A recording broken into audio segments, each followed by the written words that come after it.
no titties in movies anymore, and we only see dicks. Hey, anyone notice this? Yes, I love titties. Big old titties.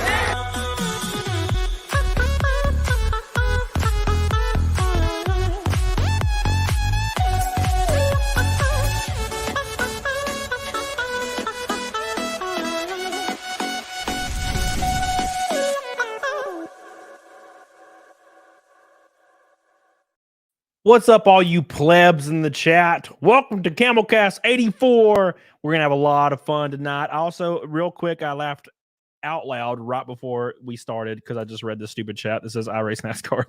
I don't know why, but it made me laugh out loud as I was watching the intro. Thank you, John. I appreciate that. But yes, today is the 84th episode. We're closing in on 100. We have Rini today. So exciting. Hello. It's going to be a lot of fun. 84. We got Awesome. yeah, we gotta take so much. We're gonna talk about so much stuff.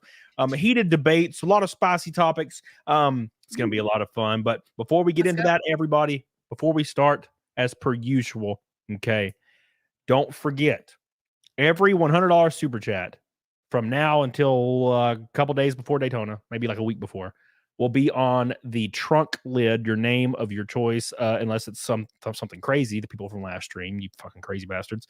It will be on the trunk lid of my race car at Daytona this year. My first NASCAR / ARCA race. So make sure you know that. If you want your name on there, get on it, doggone. We got 28, I think, or 30 names on there now. It's going to be awesome. And I do have one more spot on the car for a big sponsorship. If you have a company or anything, make sure you DM me on some sort of social media and we'll get it handled. So welcome to the show, everybody. How you doing, Rini? I'm good. How are you? Thanks for having me. I'm excited because every time I DM'd you about anything, you responded immediately. Oh, yeah, I tried it. I wasn't on top of it for a while. I get a lot of DMs, but I'm trying to be more on top of it. And I'm like, I'm paying attention, and dude. Sometimes I will schedule shows with people, and I'll be like sitting here about to start the show, and I'm like, they just never respond again. I'm like, we're supposed to be doing a show today. Wow, God. No, especially with shows, it's like I'll make a note. Like I'm very neurotic about it now. I have like a whole notepad where it's like, okay, someone has to show at a certain time. So yeah, it's I got to stay on top of this stuff. Good. Well, that's a good thing. What do you? So I see you're doing late night draw streams and you're doing a bunch of different shows. What is your channel predominantly about? If it has a certain direction. It's comics. It's about comics. I'm a comic artist, obviously, for those who know me. I promote a lot of other creators. So that's what the Hellion Art Show. I have like Creators Roundtable. I actually usually stream at the exact same time as you. So that's my usual promo show. And I do like a couple of rotating shows with some friends that we talk about writing and making comics and stuff. But then in my own time, usually Sunday nights, I draw streams. So it's just comics, hanging out for people that like very, very nerdy. So watching people draw for 6 hours straight and talking about Pathfinder like a complete nerd. Who has Pathfinder. You play Pathfinder? Yeah. Oh my God. I'll never forget. I used to play HeroClix, okay, for a very short period of time. Mm-hmm. And I would go into the shop and there was like these 4 dudes always playing Pathfinder and they were all 400 pounds and like had the You don't look like a Pathfinder player. I'm just saying. My people. That's my people. You can smell the Pathfinder people when you walk in. Oh no. Okay. Well, I don't think I'm quite there yet, but I can work on it. They always glare at me and shit when I would walk in. They just glare at me. Nice. No, that's not nice. There was these 2 guys, man, that were always playing Pathfinder, and they were both like, I'm not even joking, they were both like 400 pounds, and we called them the Biscuit Brothers. Mm-hmm. The Biscuit Brothers, and they were called that like openly, and that's what people referred to them as, like, hey, Biscuit Brothers. And they're like, yeah, what's up, Biscuit Brothers?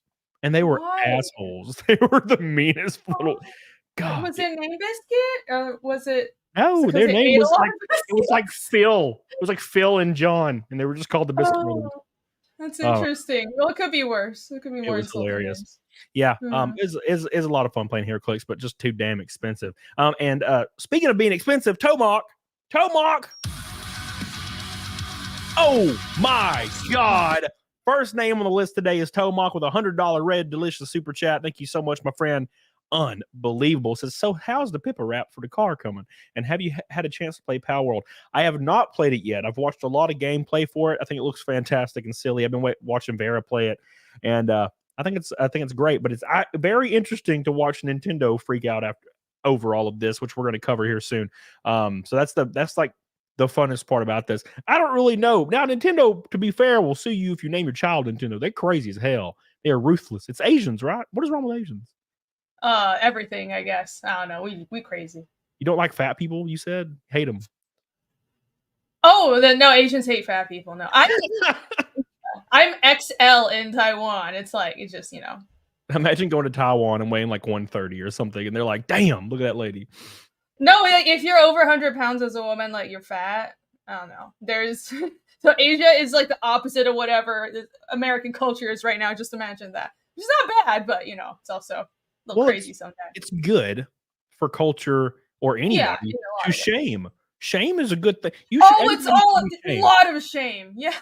Because they will tell you the most bluntest things to your face, which is good in certain ways, I think. It's like, I feel like our cultures are kind of like diametric opposites. It's like America's like, oh, everything is not making you feel good. But in Asia, they're like, if you, I don't know, your wrist is a little too wide. They're like, you fat, lose weight, stop eating so much rice. And they'll say it like with a smile on their face. They're like, you fat. Yeah. You're so fat. You're like, what? No, you're like, oh no, you're fat. I've been just complete strangers. So I remember when I moved back to Taiwan after like being away for years and years, so I was a little not used to it, and I went to get to a hairdresser. I was getting my hair done. This lady just looked down at my thighs because I'm like thick, I'm like bottom heavy, right? And I'm half Western, so I'm built like my Polish side, and she just like grasped my thighs and she's like, "You look like you're like 40 kg on top but 60 kg on the bottom. Wow, you're really need to lose weight." Like, I just met you, lady. Just damn, that's crazy. Asians are off. So that's Asia. Thank you, Tomac. By the way, I love you. I appreciate you. First name on the car is Tomac. He's the man. We'll get the Pippa wrap going eventually. That would be hilarious, actually. No joke.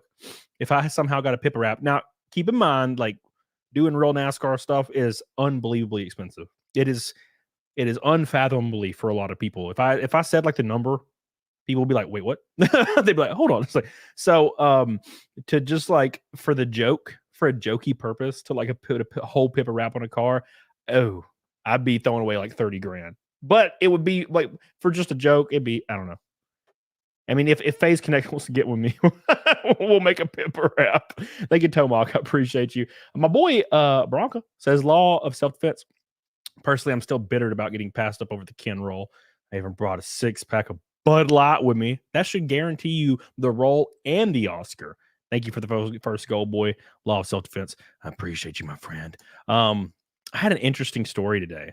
So I had this is kind of unrelated to anything, but speaking of like what I'm doing, I'm just running my first like NASCAR like ARCA stuff this year. Never thought I'd be doing it, but that's what just happened. It fell into my lap.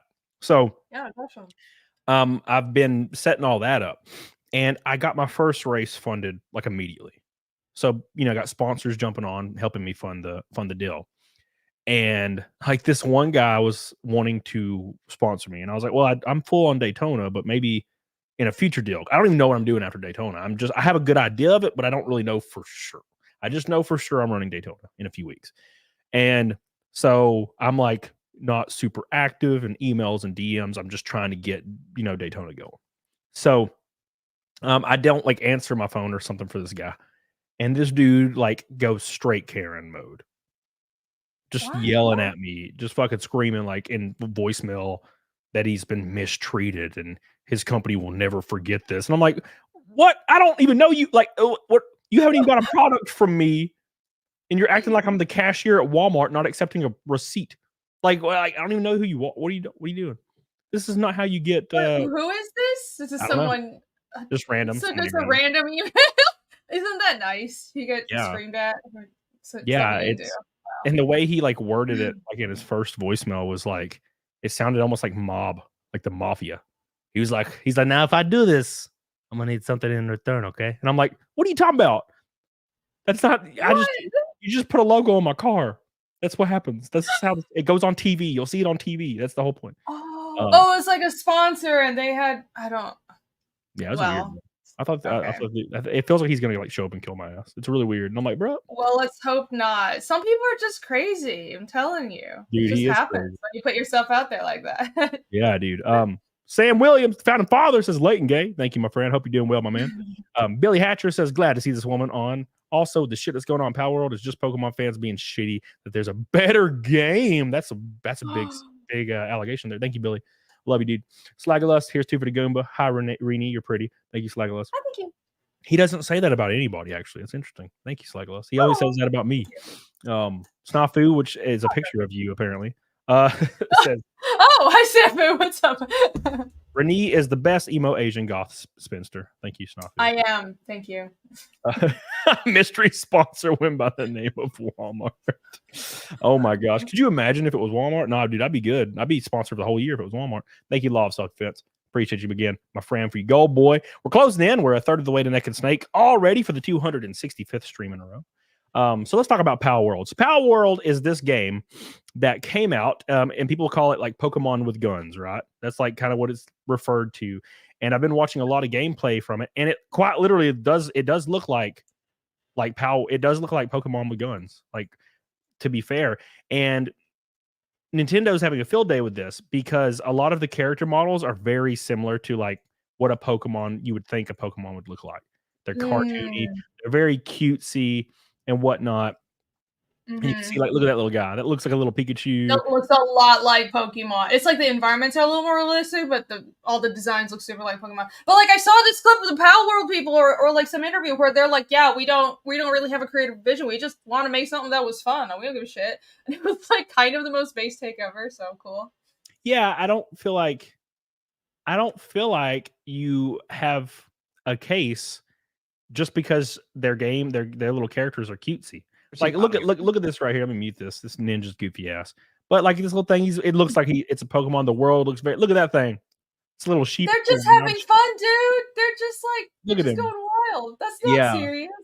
It's like an open world game, and there's all these monsters, and you can slap them around and stuff, which is kind of cool. Like it's a little bit more violent, I think. Oh, that's funny. And that's funny. Yeah, and dude, so many people are streaming this game.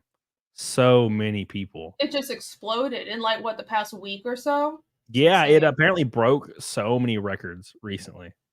So crazy. Look at Baka's freaking, it's got a little thing in there dead in the lava. Oh, you can actually cook it. I'm sure. Oh, look at this. See, look at them. Look how cute they are. Oh, I love it. That's great. Dude, even PETA's pissed. Even PETA is pissed. Well, PETA's pissed at everything, so. PETA has, it's like that episode of South Park where they have sex with animals. Oh, yeah. They're pissed at everything, though. PETA killed 97% of adoptable pets in its care during 2009. I feel like PETA, I think PETA actually wants to kill animals. I think that's their whole goal. They just want to kill more of them. They want to annoy us all into just wanting to kill more animals. That's their plan. Yeah. So, like, let me look at this little guy. Look at him. Look at him. Yeah, that looks like Eevee. It's just straight up. Oh, that's this is Legend of Zelda right there. That little thing, gliding thing. Yeah. I like the sheep. They're ridiculous. They're just like circles. That's great. But apparently, from what I understand, Nintendo's just not happy with this. Like, they're not happy. And I mean, come on. Nintendo's ruthless. Like I said, they would literally sue your children. They would sue parents that made or named their children Nintendo. They would 100% sue them. It's silly. They're like probably the most litigious Japanese company I've heard of. Because usually they're pretty cool about this stuff. But like, I don't know, how viable is it if they want to legally have a problem with this? Like, it's not the exact same design. It's a different game. Whatever. Yep. But there was a modder who put Pokemon in Palworld, and I saw his like gameplay for the mod was deleted, and he tweeted out that Nintendo has come for me after taking down a tweet teasing Pokemon Ash Ketchum in a place of the player's character, as well as famous Pikachu and other Pokemon replacing Palworld's Pokemon or little characters, which it's a mod. Now taking down mods has always been confusing to me, because because mods they're not usually for profit, right? Yeah, that's what that's what I assumed. But and it's just kind of one of those things. It's kind of like, and I'm not a big video gamer, but it's like the whole OGL fiasco with Wizards, where the whole point is that you had built this culture of allowing the fans to be creative and make modifications and homebrew stuff of your game, and then all of a sudden you're changing the rules and saying, no, you can't homebrew or you can't mod the game in this or that way. You're backtracking this kind of freedom and just people having fun in their own private time, and that's going to piss people off. Like, I don't see anything wrong with that. It's, I don't know, even if they're making money off of it, it's just a bad look for a giant company to be like, you can't mod the game and have fun. It's, we have to copyright everything. To be fair, and if I'm thinking realistically, Nintendo can do some pretty heinous shit and people will still buy their products, right? Like, that's just how it works. In a society where there's so many, corporations. I mean, there's corporations based in America that actively utilize slave labor in other countries and no one really cares, right? And people will be like, oh, you could say, do you realize that Apple utilizes like slave labor in North Africa, right? And people will just be like, oh, so you're just, they're like saying you're using that like participating in fallacy, like or participating in society fallacy, where it's like, well, I participate in society, therefore, I'm wrong about what I'm saying. And I'm like, yes, you could buy a Samsung and be okay with Asians doing child labor. I don't mind it when Asians do African child labor or Asian child labor. There's no company that's really clean. I mean, I don't use Apple, but it's not like saving the world, and nobody else is saving the world by just not using Apple. They're all dirty. I feel like I don't know why, but it feels worse to rely on an African baby's child labor than it does an Asian baby. And the reason I say this is because an Asian baby is going to grow up, he's going to still be an accountant probably. Yeah, like, as an Asian, I would rather use the slave labor of my own people. Yeah. At least I'm supporting my own. I'm more okay with that. He's still gonna end up doing something. That African baby, that's like, after when he hits like 12, he's gonna be killed or something. Like, it's brutal. Oh, no. Dude, it's crazy. The average age for most North African countries, the average age is 16 to 19 years old. What? Yeah, because they're all dead. They all die. Yeah, the average age in most Western countries or first world countries are like 55 to 65. Yeah, and the average age in North African countries are teenagers. That's horrible. It's like a battlefield, right? It's like being in Auschwitz. Yeah. Like, you don't know what the hell's gonna happen. Yeah, that's wartime statistics. It's insane. Oh no, it's crazy. Aww. Poor little bastards. God. Yeah, that's not good. Why can't we do something? Trent says, bro. With another orange boy. Trent does this every stream. He just says, bro. With an orange boy. Bro. Thank you, bro. Trent. We're one pink boy away from a rainbow. Nah, thank you, Trent. I love you, dude. Appreciate all your support, as usual, my friend.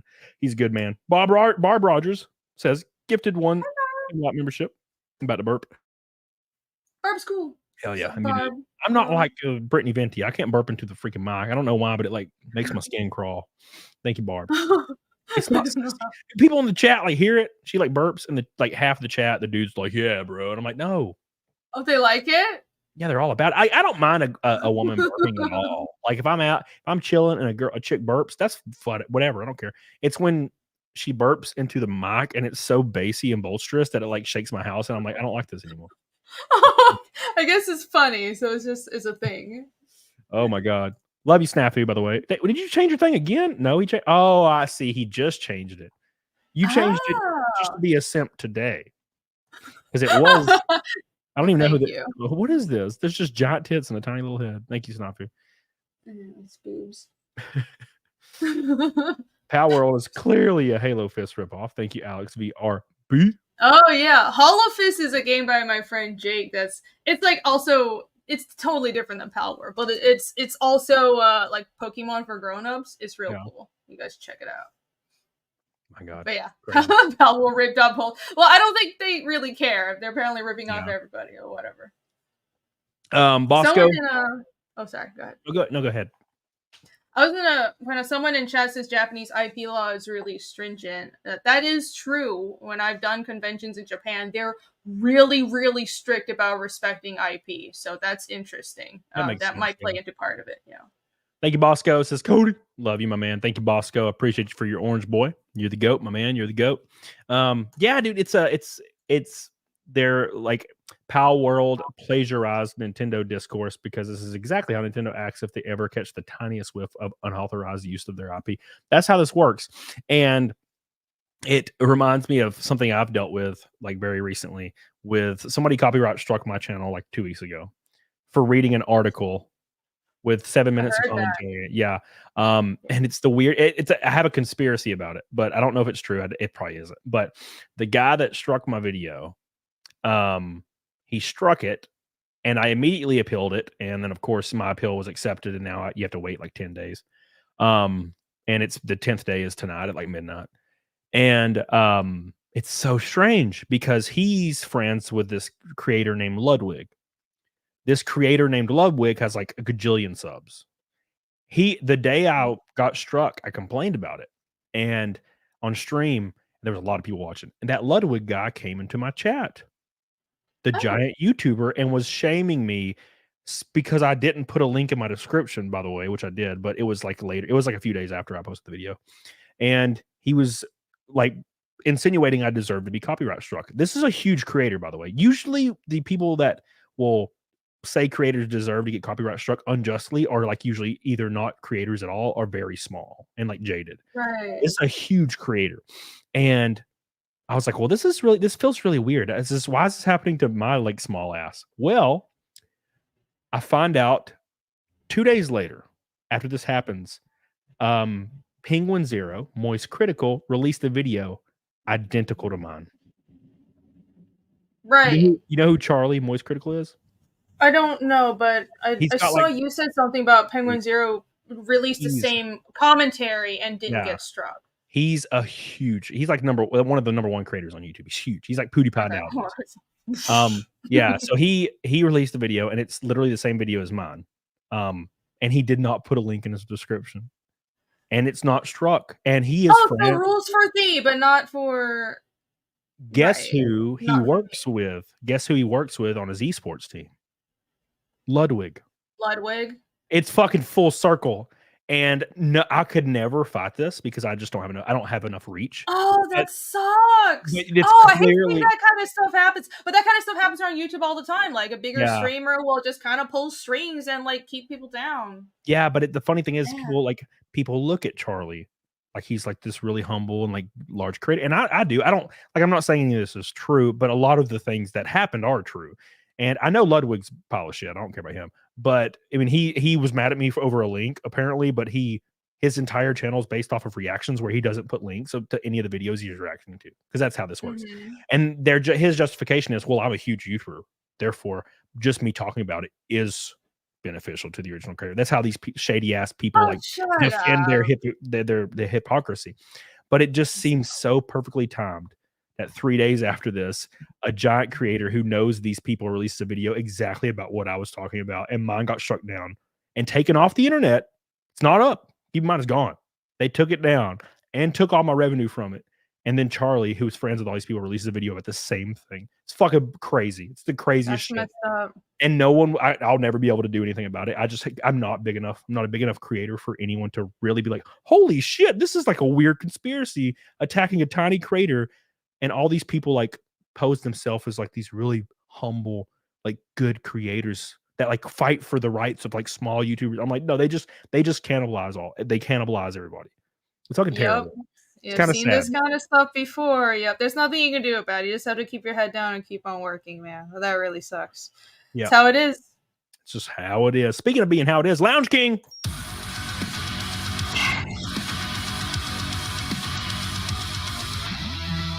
Lounge King.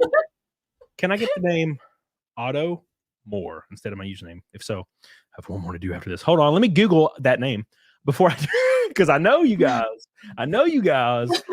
Smart. Okay. Very smart. You never know. Okay. It's a basketball player. Let's go down. Let's see. Looks okay. Looks okay. Just making sure. No. Last stream was hilarious. I got $100 super chat, and it was Adolf Hitler, and I was like, you fucker, mother. And then the next one was Osama bin Laden. I'm like, oh, okay, now you just messing with me. You guys are trolling my ass. So what are you gonna do? Are you gonna have to put the name on there? Oh no. No, I would, dude. As soon as a NASCAR official walked over to my car and looked at that, because they all sponsorships got to be approved. You have to send everything in, and it's like a 2-second process. All it takes is one person looking and seeing Adolf Hitler, and they're gonna be, well, this guy's banned for life. Yeah, let's not do that. Ooh. So cute. Thank you, Lounge King. It is on there. I put Auto More on there. Thank you, my friend. Thank you. Lounge King coming in strong with a huge red boy after my boy Tomac. 2 red boys, 2 on the damn car. Thank you. But yeah, I'll have more to say tomorrow when my copyright strike is lifted. I'm gonna scorch earth. It just sucks because I can't, to be honest, Rini, I can't make a video about it either, because if I make a video and imply in any way, shape, or form Charlie has done anything knowingly or unknowingly, the entire internet will kill me. Like I've done that before. I made a video about Linus Tech Tips. It's like a PC YouTuber, huge YouTuber, started a company. It's over $100 million in worth. Huge YouTuber, 16 million subs or something crazy like that. And I made a video because there was a lot of employees. I cover a lot of like corporate, like employee stories for, workplaces and stuff. And I made a video because I saw so many people reviewing tech tips, like on Indeed or whatever, and they all had like the same kind of stories that it was a very bad workplace to work in. So I was like, interesting. So I made a video about it, and oh my God, it had like 90% downvotes, and everybody in the comments were like, you're just a clout chasing piece of shit. And I was like, damn. And I even said that Linus probably isn't aware of these things. I wasn't even blaming him at all, because it's like one guy, it's based around one guy. And I shit you not, about 8 months later, it went mainstream, and all these allegations came out that were like true about Linus Tech Tips. And I was like, oh shit. And all these huge creators were making videos about it, and I was vindicated. It was great. And like all these people came back and like apologized in the comment section. I was like, this is great. But if I made that video saying anything about Charlie, I would be nuked. I ain't fucking kill him. So yeah, that's just how it is when they have a bigger audience. Yeah, and a bigger audience is an understatement. Yeah. Like I have like 220,000 subs. He has like 20 million. That's holy shit. Yeah, so it's so crazy that even 220,000, that's small for YouTube. Oh my gosh. Yeah. Hunter King. Yeah, and Hunter King makes a great point, by the way. Hunter King makes a great point. He says the moron didn't strike Charlie because he'd get nuked by his community. You're right about that.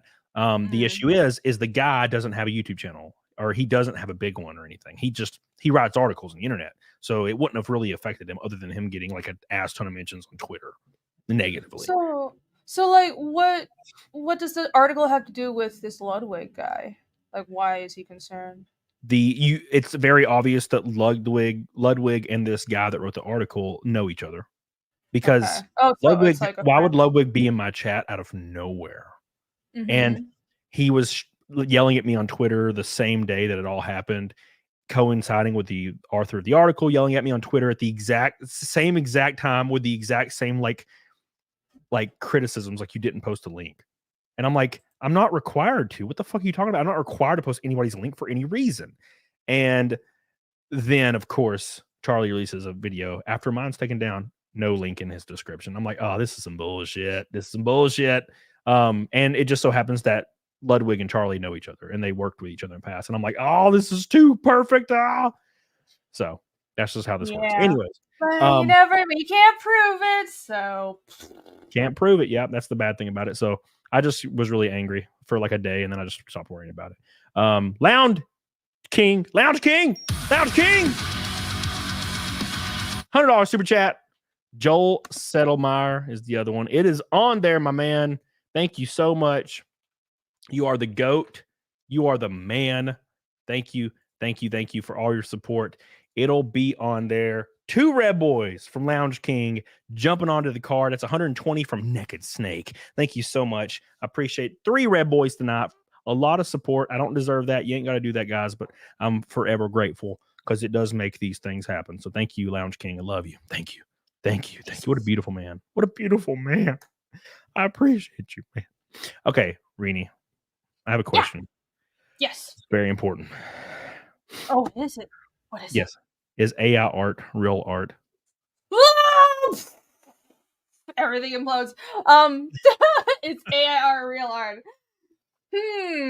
Well, we have to define art and go Correct. down that whole rabbit Yeah. hole. So Oh my god. what is considered art? See, art is subjective, and a lot of people say AI art holds no value. Now, the issue is no art really holds value. It's all subjective, and the value is placed in the marketplace. If people are willing to pay for AI art, does that mean it's art? There's also, Cecil said that, you know, someone like you can put a pen to paper and make art and utilize AI as a tool, but people that are utilizing AI can't necessarily draw like themselves.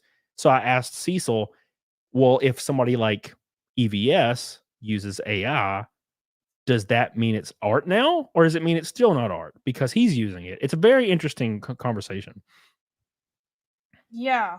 Yeah, I don't think I've delved that deeply into it because frankly, it seems like it's not an either or situation. Like all AI art is all bad and it's, well, to what percentage do you use it? Because if you're talking about anything that uses AI, and first of all, disclaimer, I don't use AI. I'm never going to, for anybody who is gonna jump down my throat about that. So no, I draw everything by hand, my own damn self.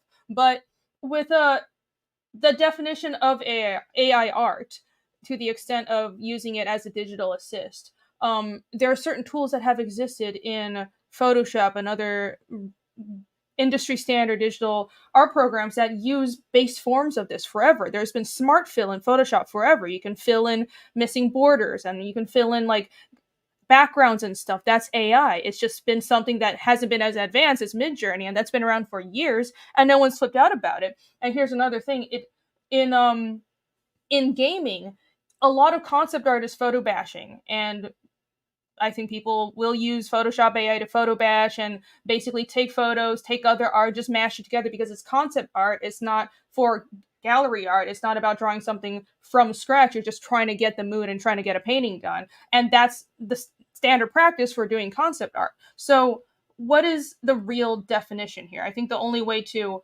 come to the real discussion we need to have isn't just, well, is all AI art bad? It's to what percentage, what is the usage, and what is it being sourced from? That's what I think, right? It's like, if I put my art on the internet, I'm not particularly comfortable with it being just ripped off and used by Midjourney. I would like a choice in that. I think that's something that I'm more concerned about. So, no, I agree. I agree with the vast majority of that.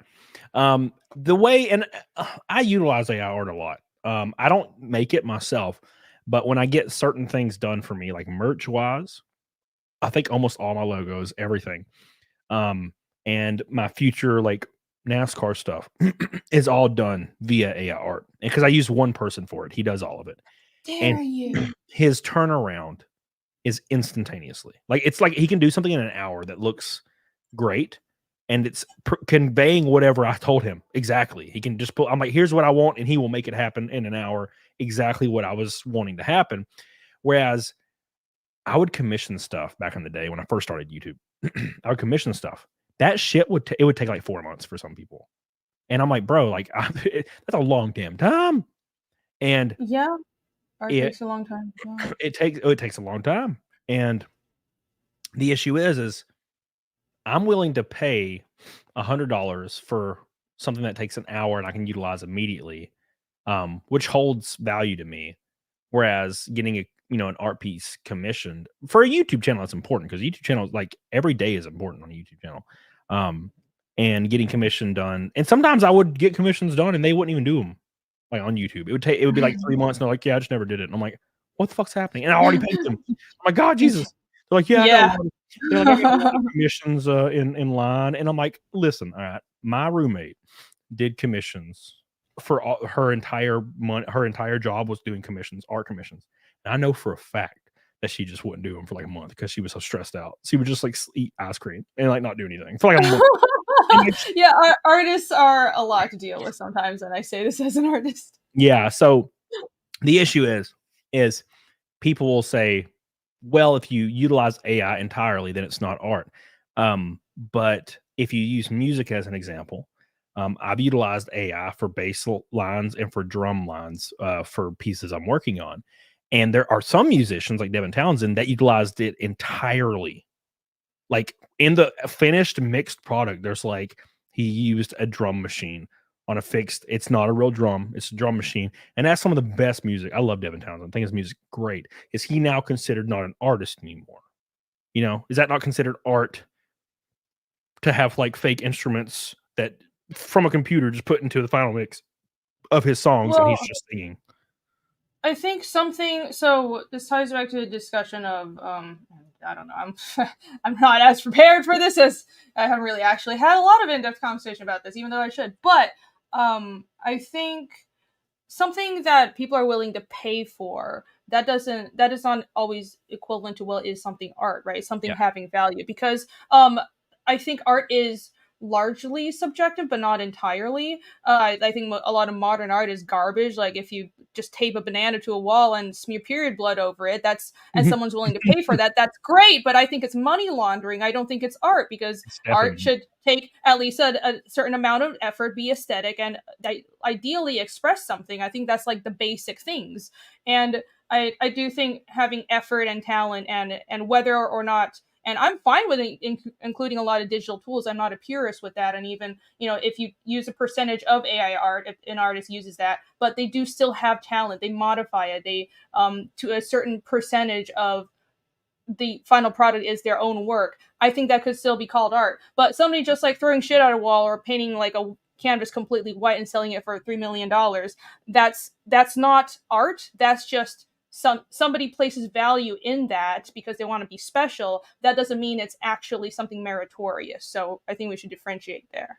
Yeah, no, I agree. Outlaw says AI art isn't the issue. The issue is the person calling himself an artist when they used AI art. So that feels more gatekeepy, right? So it's like that feels like, you know what it feels like to me? It feels like when an older person is like, you're not a real, so and so. Back in my day, we really did the thing. You're not a real rock band. Back in my day, we had Led Zeppelin. We were real rockers. You guys aren't real rockers now. Well, to a certain extent, I don't know. Like, I haven't really talked about this at length because I'm not really worried, and a lot of my artist friends are really worried. I'm like, am I just too, I don't know, too clueless and dumb, or am I like actually onto something? Because I don't feel like AI art is going to threaten my career. Yeah, sure, I know it's going to get really good, and it'll like, they're already better with like the whole fingers thing, but I can actually draw. And you know what I think will happen?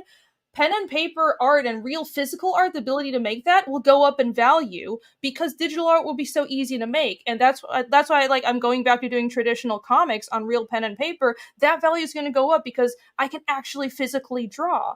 So that's kind of the way I see it. And no matter what, even if the prompts get really good and everything, you can do a prompt and you have to say you put in a prompt in Midjourney 5 years from now, it'll exactly make the image as you want. But what about designing and putting it together? What about actually innovating a story? Because at the end of the day, any sort of innovation has to be human made. AI, whether you're talking about writing a story or creating images, it can only take from what's already been made. So I think at the end of the day, even if people are, and I'm glad that AI art can't be copyrighted and all that stuff, but even if it was, I think at the end of the day, stuff that'll be at the top, that'll be really innovative and good and make history creative wise, that'll still be actually made by humans. So I'm not that worried. Might be wrong though. No, I agree. I wouldn't be worried as long as if basically how it works is if you're putting your money where your mouth is, you're getting commissions, you're fulfilling your commissions, and they're good work, and they're done in a timely manner about how long it would take to get to a certain project, flesh it out and finish it. Then that's fine. It's just I have an issue with turnaround because I look at my perspective is completely different. I'm not an artist. I don't do shit. I write music, but I don't even feel like that's in the same realm. But I'm not an artist. All I'm worried about is receiving art because obviously as a YouTuber, a content creator, you have to have art out the ass and it has to be changing constantly. And when you're commissioning stuff, it's almost not even there. It's almost not even possible to just not use AI because things are changing so fast. And unless you had like somebody locked down under contract that could commission art, be ready immediately, like at your beck and call to put something out within like a week, then you're kind of, yeah, you know, it's hard for me to say if it's not, it's hard. The basically my whole stance on it is hard to say it's hard to say something's not art, probably because my perspective is that of a non-artist, right? Right. Yeah, I think as a non-artist, the perspective I've noticed from non-artists is, well, it's purely practical. You guys just want a damn image that looks like what you want, so you can use it for whatever. Yeah. And I get that. And as an artist, I definitely think about it differently. And it's like, you know, it doesn't really offend me when people that use AI are like, well, I'm an artist. I find it more laughable than anything because I know you're not, but I'm not, you know, going to go on a crusade about it. Yeah. But at the end of the day, I think that because people like you and consumers of art, so to say, and people that aren't artists that want the product are going to be the ones that determine the survivability of our careers, right? So I think instead of complaining that, well, AI art, and like being offended about AI art and all this stuff and telling people, well, you shouldn't use it or whatever, like you can't stop technology. And this is me being purely practical. I think artists should take a different approach and use it as motivation to get on their shit and finish their commissions and do better work and stuff. And, you know, the world is going to change regardless of how we want to, like whether we kick and scream. It's just like when photography came in, that put a lot of portrait artists out of work. But did it end portraiture? Did that put like all painting to an end? No, it didn't. So I view this as the same way. Right. Yeah.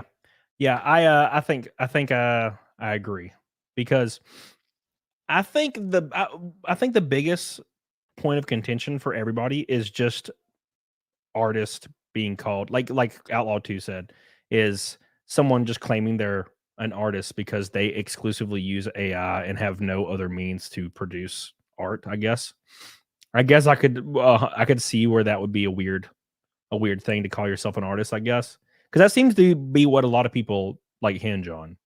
It's just being called an artist.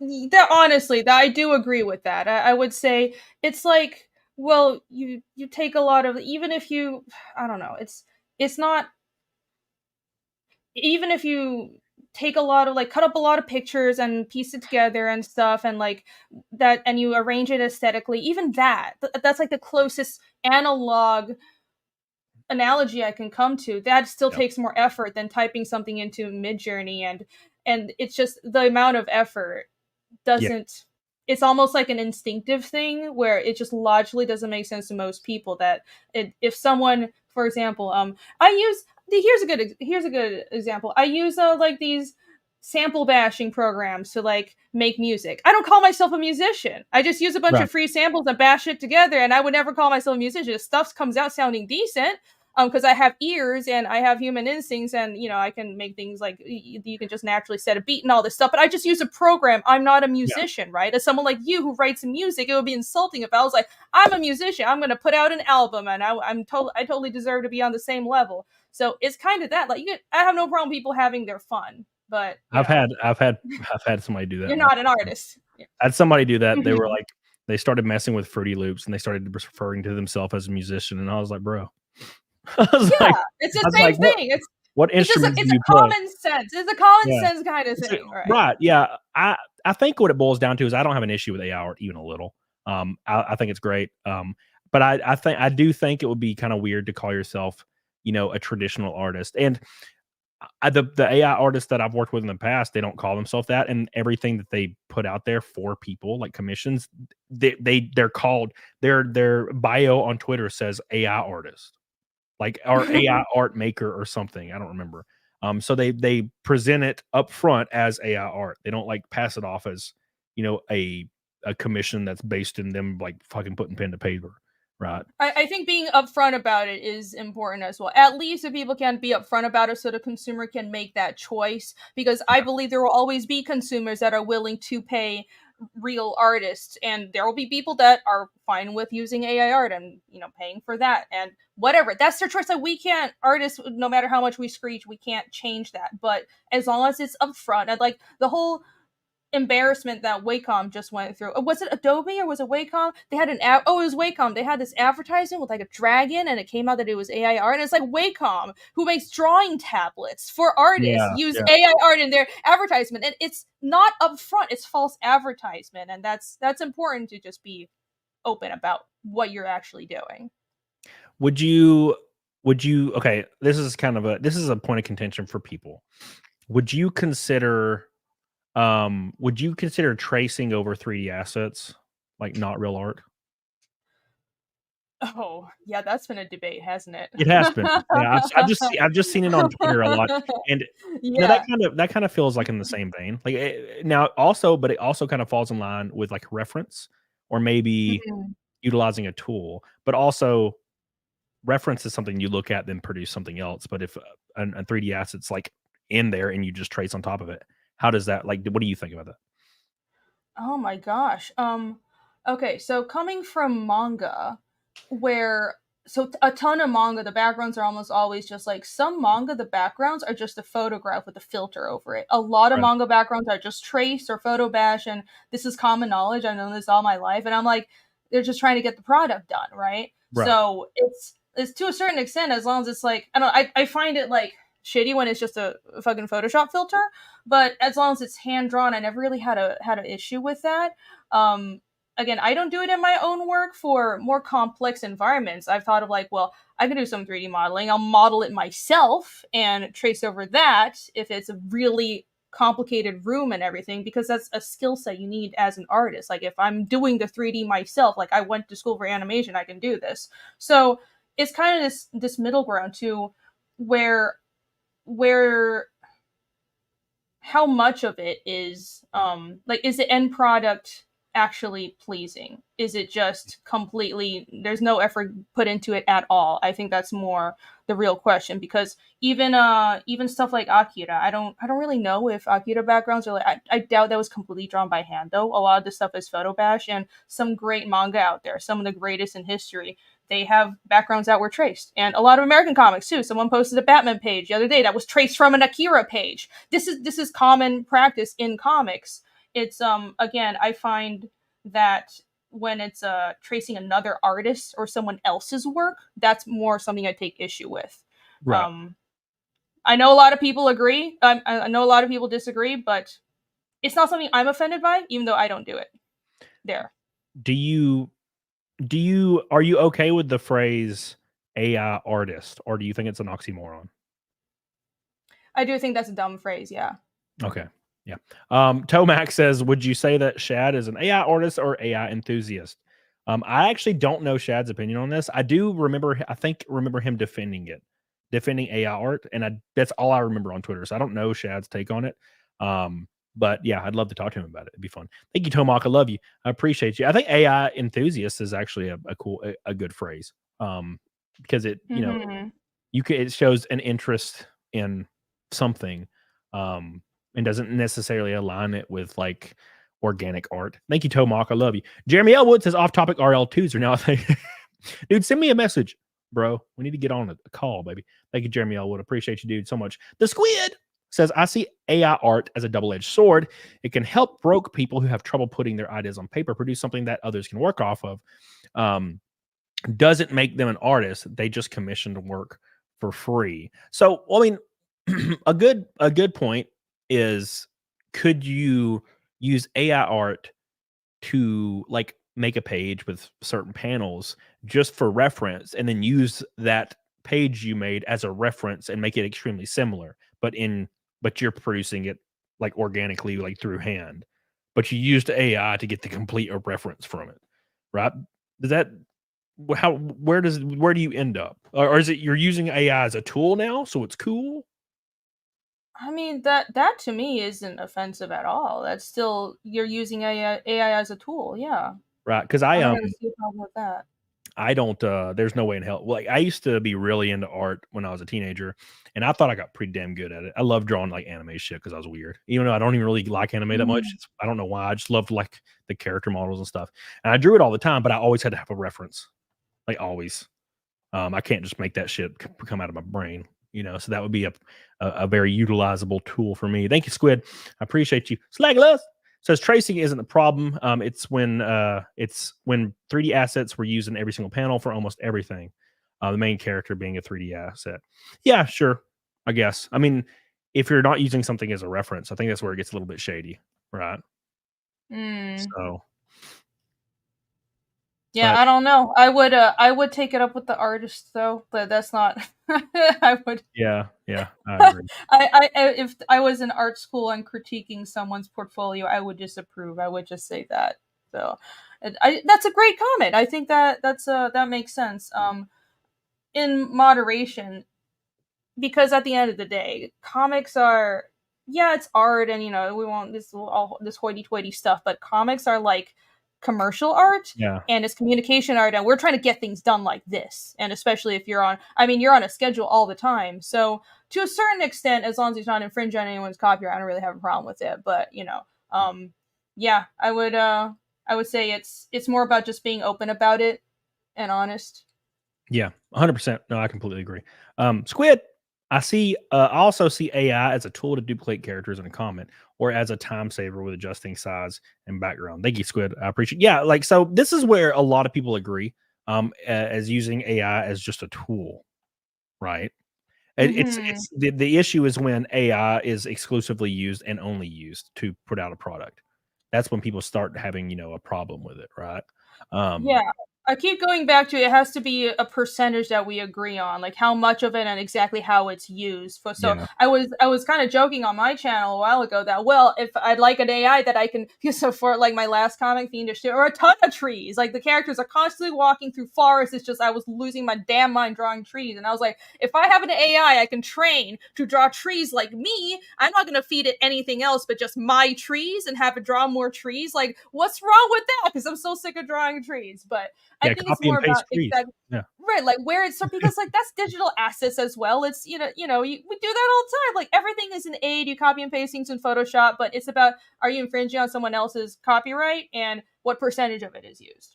Yeah. Do you think AI art, well, AI, whatever you want to call it, I guess. Do you think it will become the majority and the norm eventually? Because and the reason I As ask this is in, because this happened in music, and the reason I bring up music a lot is because that's my forte. This happened in music a few decades ago when certain songs were being sampled a lot, used for hip hop and stuff like that. And I always found it kind of weird how I would hear like a very popular 80s song, and then all of a sudden, like there's like a rapper like rapping over it, and they just changed the structure of the song and then changed like the chorus to fit like partying. It's always partying for some reason. And I always thought that was strange. And I'm like, is this really like a new product? Is this, but that's pretty much completely taken over. Like the popular like pop music spectrum is almost everything's sampled from something else. mm-hmm. And I would imagine that, you know, any like creative works produced as far as comics or any kind of drawing is going to eventually end up being almost exclusively produced by AI. Like within the next 40 years, there'll still be people obviously working on art in mass, but AI will become like the norm, I feel like, to just be used. If we're in the next 40 years,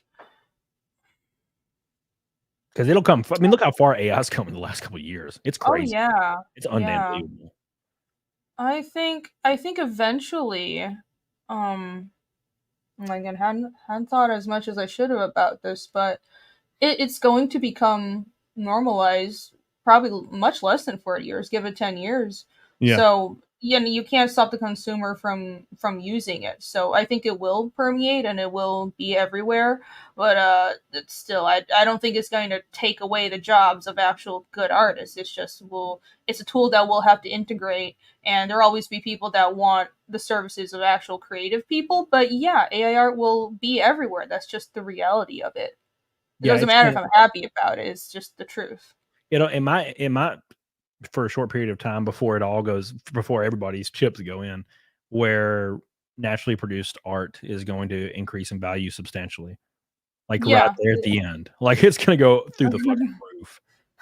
No, I think traditionally produced art, exactly. That's why I'm going back to actually drawing on pen and paper and I think going forward, that'll just be more valuable. When art will be everywhere. It won't be shocking to see like, oh, beautiful images. And like, I see it. So I follow a bunch of like, I mean, I'm such a girl. I follow a bunch of like home renovation, like Facebook pages and stuff. And it's all like, oh, this beautiful interior. And like, they're all AI now. You can tell. Yeah. They're all just Yeah. like, they typed into like this beautiful tree house and shit.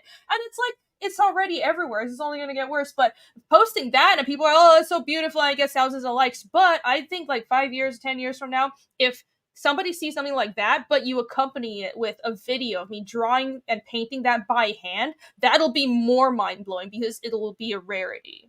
So Yeah. it might be a niche thing, but that absolutely traditional art will increase in value. Yeah, that's for damn sure. Trent, a great artist, said, hopefully I'll be dead before AI takes over. Trent's art is fantastic. Not just the AI, but just all artificial intelligence will just like blow out the world before that. So this is all a mood conversation. It's just we're all going to shit.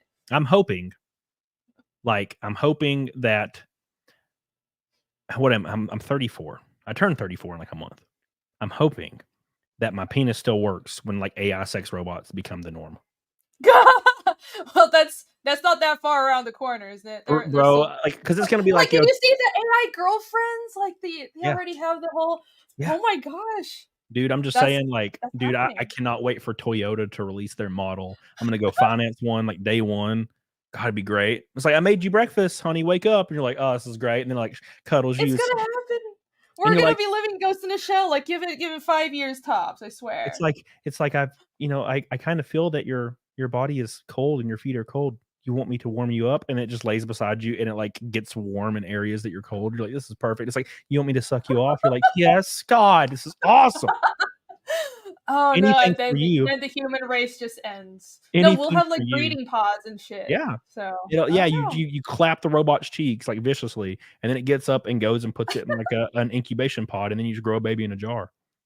I wonder if the world's going to just splinter into like, okay, so because people are really split on these opinions, right? And there are people that would be all for that, and a lot of people are going to be all for that. And you can't stop people from being into AI, like, or robot girlfriends and sex robots and that shit. That's just coming, and AI art and all that stuff. So I wonder if we're going to like have a split in society. Ooh, this would be a good sci-fi book idea. I need to like write this down. Yeah. But like, there's some people just go off and they're essentially like the Amish, but what? Like the Amish 100 years from now, except they're not really Amish. They're just people that refuse to use AI sex bots and and anything else that's artificial intelligence. So they're like, no, I'll have a real relationship and birth my own children. Thank you. There's this movie I watched recently that was really good. I think it was Brett from Pop Culture Crisis recommended it to me. It's called The Creator. It's a pretty recent movie. And it's about a future where AI, like robots, have been around for decades, and they're really like you can almost not tell that they're not human, and they're fighting for their rights. There's like a war where AI robots are fighting for their rights to be considered living beings, and they're just like normal people. Like there's almost no difference other than they have like the back of their heads like missing, and it's like a little robot thing, but you can still bang the hell out of it. So the thing is, to me, is we like to say that, well, AI, an AI girlfriend that like in 30 years that looks indistinguishable from a real woman, but just looks perfect all the time. We couldn't feel something for it. But I know for a fact that there, like, if you look at this movie, The Creator, like people were in love with their AI wives or AI husbands, and they like treated each other as such. The way they would show affection would be indistinguishable. It would all be indistinguishable. I think it would be 1-to-1. Like you would be like hanging out with your AI girlfriend, and keep in mind it would be like, it wouldn't be exclusively used for sex. I mean, it probably would, but that'd be a big portion of it. But it would do everything and be ultra nurturing and caring, and like nothing would ever be bad. It'd be crazy, man. I hope it happens soon. because I want to see that now, and I also want to bang a robot. That's I ain't gonna lie. I ain't That's gonna the lie main at all. point. Yeah, activating lube mode, and it just like it's prepping everything for you. That'd be cool. Oh man, it'll be like that chicken Archer. I worked on Archer's always. I've been thinking about that. Oh, that girlfriend he had that got turned into a robot. But yeah. Well, you can't stop it. It's gonna happen. It'd warm its little slobber pocket up for you. God, that'd be cool, man. Like a little microwave. I wonder though, I know they're going to get really advanced, but I wonder what unforeseen problems will we encounter? Like power source, or what kind of weird crazy glitches, and then like the problem of sentience is always going to come there. Like at what point do we literally go over war over like, oh hello, how you doing? Yeah. What's up, Ethan? How you doing, dude? Yeah, just kill your ass. Like just choke you out. Like you're right. Like it's like we're making the Matrix is going to happen, but we're just like we welcome it because we can fuck them. Basically what's gonna happen. Yeah. It's like you can set like the temperature of the vagina, like the robot vagina. Someone needs to remake the Matrix, but it's like instead of all these terrifying like the Animatrix or some shit, but instead of these terrifying like monsters killing humans, it's just like sexy babes and they're just like slowly strangling you, but everybody's happy. It's like, oh please take me. Yeah, that's the future I want. Like I want an AI lady that's like it's already happening. You want it. Yeah, I'm like there. Like I'm like, hey, you should find another woman like to bring into our room. She'd be like, yeah, I can do that. It'd be great. Let me go to the gym today. It's like, wow. Then the robot goes to the gym, lifting some weights. It looks like a person. It just starts talking to another chick. And little do we know, everybody's AI at this point. There's like 7 people you wouldn't be able to tell. Oh, so crazy. You know what? Actually, if AI became the complete norm as far as like AI people, eventually it would only be AI people, and then they would just be people. And then that leads me to, but see, if I was drinking right now, we'd be fucked in conversation because I'd be like, yeah, I feel like I need to be on substances. Well, because we're gonna stop breeding, and it's like when. A couple questions I have are we going to figure out the nature of sentience? So if we can determine that AI or like androids are truly sentient just like we are, what difference would it make? It would just be organic robots and tech robots. It would be, because it would be like there would probably in like a couple hundred years there would be no difference if we figure out what actually makes us aware. Will it even matter at that point? Right? Isn't that crazy? So, right. So what is consciousness? What if we were AI already? And something else that was more organic made us. Okay, I need more. I need something to drink. So I mean, we're gonna get into like fucking simulation theory and all this shit. It's like, oh, is this actually real or is it a program? Because if you get down into the quantum level, things are all weird and oh my god. Yeah. That stuff. This whole time I was banging an AI robot. I didn't even know. Yes. Real quick, let's hit these super chats because they're piling up. Neanderthal with the rainbow knot. Thank you, Neanderthal. I love you. I'm going to come by Camelot Sex Spot. Good. But it would be have a perfectly flat stomach, right? Because I have to be at the very end of my cut to have a perfectly flat stomach. As soon as I eat like one noodle, like a spaghetti noodle, that shit's like, it hangs a little. There's nothing I can do about it. Dude, which I hate that, Rini. So there's like 2 girls I know that are like this. There's one girl I know. It's like my best friend, female friend. Doesn't matter how much weight she gains. Like, because, she'll gain like 10, 15, 20 pounds here or there because she goes to the gym all the time. Sometimes she's on gear, sometimes she's not. So she can get real fucking buff. And then off season, she'll get like a little bit of weight on her. But her stomach, no matter what, she could be 200 pounds. Her stomach's always fucking perfectly flat. I hate people like that. Crazy. In an envious way. Like, why? Like, when I gain weight, it's just like that's the first place that goes. Yeah. Damn. It's crazy. It's always to my lower stomach. And it's so frustrating. Yep. It goes to my chest, my shoulders, and my lower stomach. And I'm like, can you go to my ass cheeks, please? And not my lower stomach? I would like a fat ass. I get on like my thighs and my stomach. I mean, I'm fine with the thighs, but it's like, okay, it's like the middle section. Some people, they just don't give fan like all the right areas. I wonder if, I don't know, it must be like, even if you don't go to the gym, you do sit-ups or something. Or don't sit all day. We sit all day long. Yeah. That has to be part of it. Yeah. That's probably what it is. Thank you, Neanderthal. I love you. I appreciate you. I'm honored that you buy a Sex Camelot robot. Thank you so much. Oh, by the way, make sure you guys like the show so we can hit the goal today. We've had an ass ton of people in here the whole stream. You need to hit the like button. Stop being bitches. Thank you, Neanderthal. I love you. I appreciate you. Also, my boy, Lazy Bastard himself.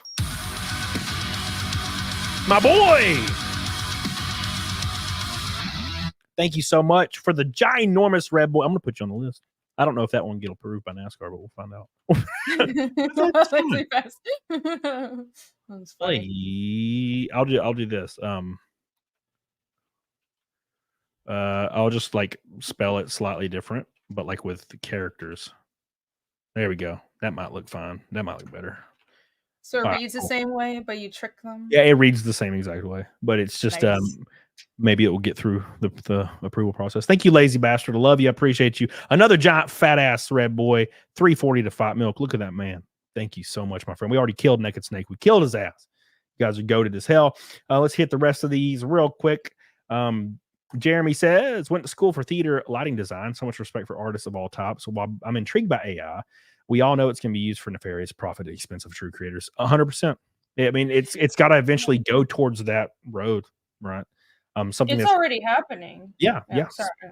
Like there's been a bunch of layoffs in the gaming industry, and especially a lot of concept artists. I don't know if it's linked to that, but I'm like, it might be. It might be. It's already replacing some art jobs, I'm sure. And you know for a fact, the better it gets and the more indistinguishable it gets, the more corporate companies will utilize it almost exclusively. Yeah, Right. because they don't care about, like, you know, me as an artist. I'm like, well, I care about the art, and I do, but the fact is we can't stop it, and corporations and consumers are going to use it no matter what we feel. Yep. Squid. Adapt. Squid says, speaking of AI and future tech, have you seen Alice in Borderland? Last couple of episodes really makes you wonder how far humanity go with the quest of immortality. Alice in Borderland, that's the Korean show or the Japanese show, right? Where they're in almost like a simulation and they're all competing to win and they die, and these like, it's almost like Squid Game, but it's not like Squid Game. And at the very end, they go on the rooftop and meet the creator lady. If that's the same show I'm thinking of, it's fantastic. Love that show. A lot of AI tropes that I had to get used to again because I don't watch AI very often, or I don't watch anime very often. But there were some anime tropes in the show that, and I just every time I see them again, they like are jarring, and I have to get used to them. Like where every character has to explain what's going on like over and over. And I'm like, why do they keep doing this? It's like there's like the main guys like you have to choose 4 cards. If you choose 4 cards and the sum of these cards are less than 21, then you will die. And then it goes to the next person. And then it like goes to the other character. And it's like, so I have to choose 4 cards. If these cards are not below 21, then I'll die. I have to really be very intelligent about my selection process. And it goes to the girl in the corner. And she's like, so these 4 cards can't equal to 21. Oh, no. And you're like, what the fuck? Stop repeating this shit. God damn it. Yeah, a lot of those tropes are annoying. I haven't seen that anime though. Well, it's a live action thing. It's just has a lot of anime tropes in it. I think it's because it's Japanese. Okay. It's like it's a live action Japanese show. It's great. It's fucking fantastic. But that kind of weird stuff happens a lot, which is kind of silly. Thank you, Squid. I love you. Down goes Solo. Goal push forged by cruelty. She hides from her demons by becoming one herself. Sign up for Wrecked, a cruel beginning on Indiegogo. Thank you, Devin. Yeah. I'm doing a cover for that book, so go check it out. Do you have any active campaigns? Yes, I do. I have my current campaign. Oh, okay. Yeah, I do have a sure. It's a 2.5 campaign that a lot of people are confused about, but it's I'll show it. Sweet. Tomok says a lot of what you're talking about happens in anime, ergo proxy, good times. I still think the ending was a fever dream. Thank you, Tomok. I love you. I appreciate you. Catastrophe says, is AI art not similar to DJ or mixing songs, telling a new story using existing pieces of art as building blocks? Yes, but I think most DJs wouldn't call themselves musicians, but also a ass ton of DJs are musicians. So that's the thing is like they're like double dipping. Because to be a pretty good DJ, you have to have a lot of knowledge in music, and usually you don't have knowledge of tab signatures and key changes and how certain stuff works together without being some type of musician going into it, right? So there's a lot of overlap there. Thank you, Catastrophe. I love you.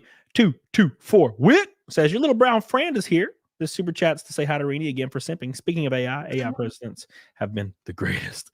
Thank you, by the way, Vic. He is a little brown guy. I see him every time I go to any meetup. He's just there. He's always there. Hello.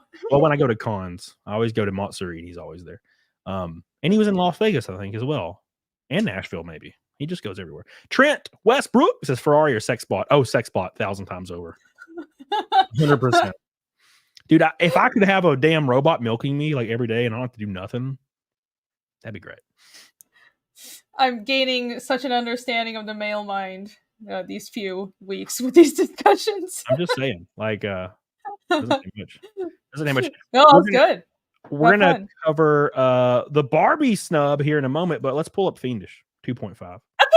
Yeah. Fiendish 2.5 is Renie's active campaign. I'll put the link in the actual chat itself for all you guys to go give it a look-see and back. I just literally sent it back to Renie. I'm so stupid. Now it's in the chat. This is Fiendish 2.5. Tell us about Fiendish 2.5. Fiendish 2.5 is the first standalone one-shot to the Fiendish series.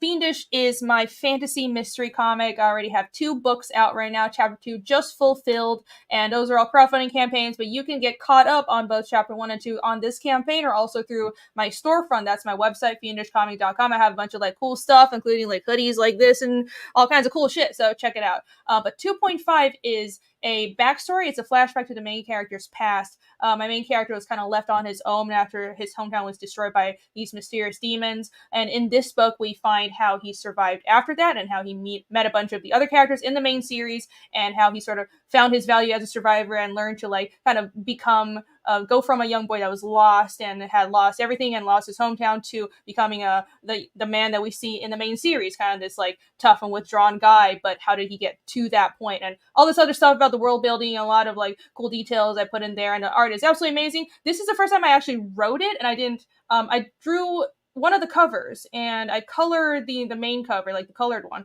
but the interior art is by Michael Rushbrook and being colored by Jake Harold, both really good friends of mine. They did an absolute banger job. All the art is all the inks are done, the colors are being worked on right now. We're fulfilling in really short order. The colors are supposed to be done by the end of February. We're going to print right after it, fulfillment by April. So this is a really quick turnaround. And I know you guys are going to love this campaign. It's very book focused. I have like a couple other tchotchkes like pins and magnets and stuff, but I'm just here to sell you a comic book. And it's 25 pages, no nonsense, really focused story. And yeah, check it out. I know you guys are absolutely going to love this. You can also get the other books. I already said that. There you go. Those are the other books. There you go. Make sure you guys go to the link. It's right there in the chat right now for you. Give it some love. I kind of started dabbling in something like this, and I have no idea what I'm doing. So I started writing something. I had this really interesting idea pop into my brain, and I fleshed it out completely, like all of what all the books would generally be about if I released them in like a 5-part series. And then I wrote the first one. I was really hyped. It was almost like I was on Adderall, except I wasn't, right? If only I was, to be honest. That would be great. No, can't do that when you're racing. They won't let you do that. So yeah, I would assume not. Yeah, but I wrote the entire first book, but I'm like so nervous to like move anywhere past that. I'm like so nervous about it. Because I don't really know what's out there. Yeah, just to put we'll start the campaign, and plus if people are going to like it. To be honest, I wouldn't really care if people disliked it. Like criticism doesn't bother me at all. Obviously, my YouTube is like 50% damn criticism in my comment section.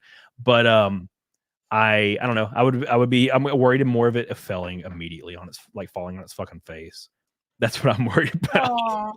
You know? Yeah, it's tough. Like, you know what? I want to offer words of encouragement. The best thing I can say is, well, you never know unless you try. But you kind of like, it's something you don't get over as a creator, though, because even now I'm nervous. I'm like, oh no, well, my next book has to be better than the last. And it's it kind of gets worse the more books you put out, because it's like, oh, if you start going downhill, then it's all the insecurities click in, and then it gets even worse. But you know, I think that a good way to think about it is you should try, and you never know.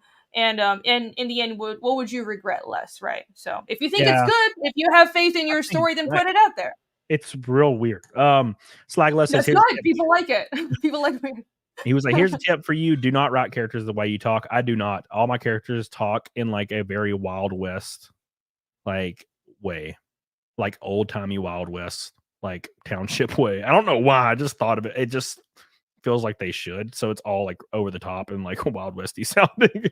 Yeehaw, I tell you. But it doesn't take place in that time period at all. It's super future, like no Earth. It's just fucking something else. Oh. So it's like Western, but space. Space Western. Oh my god, I'm so original with the Space Western. No, it's I guess like the dialogue is kind of like that, but not any of the plot or anything. Except for like the main like place where people like congregate is kind of like that. But it's more based in horror.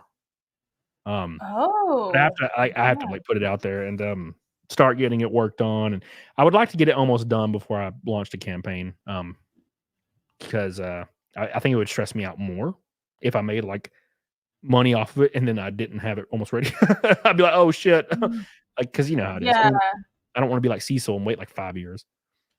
Oh, it's tough. And, just besides from not wanting the customers to wait too long, which is something I'm running into too, is just, it's going to be forever before I launch Fiendish 3, but it's because I want to launch it when I have a lot of the work done. Like, it's so much pressure when you launch a campaign and then you're on the clock, right? And it's like, well, I don't want to rush the art. I want to actually make it good because, like, people, the price point and everything with crowdfunding, but there's so many things can go wrong with production, especially with the way the economy is now. So it's better to just have everything done. And like, I fund the production for Fiendish 2.5 up front. Yeah. And I'm just basically crowdfunding to, for shipping costs and all that stuff.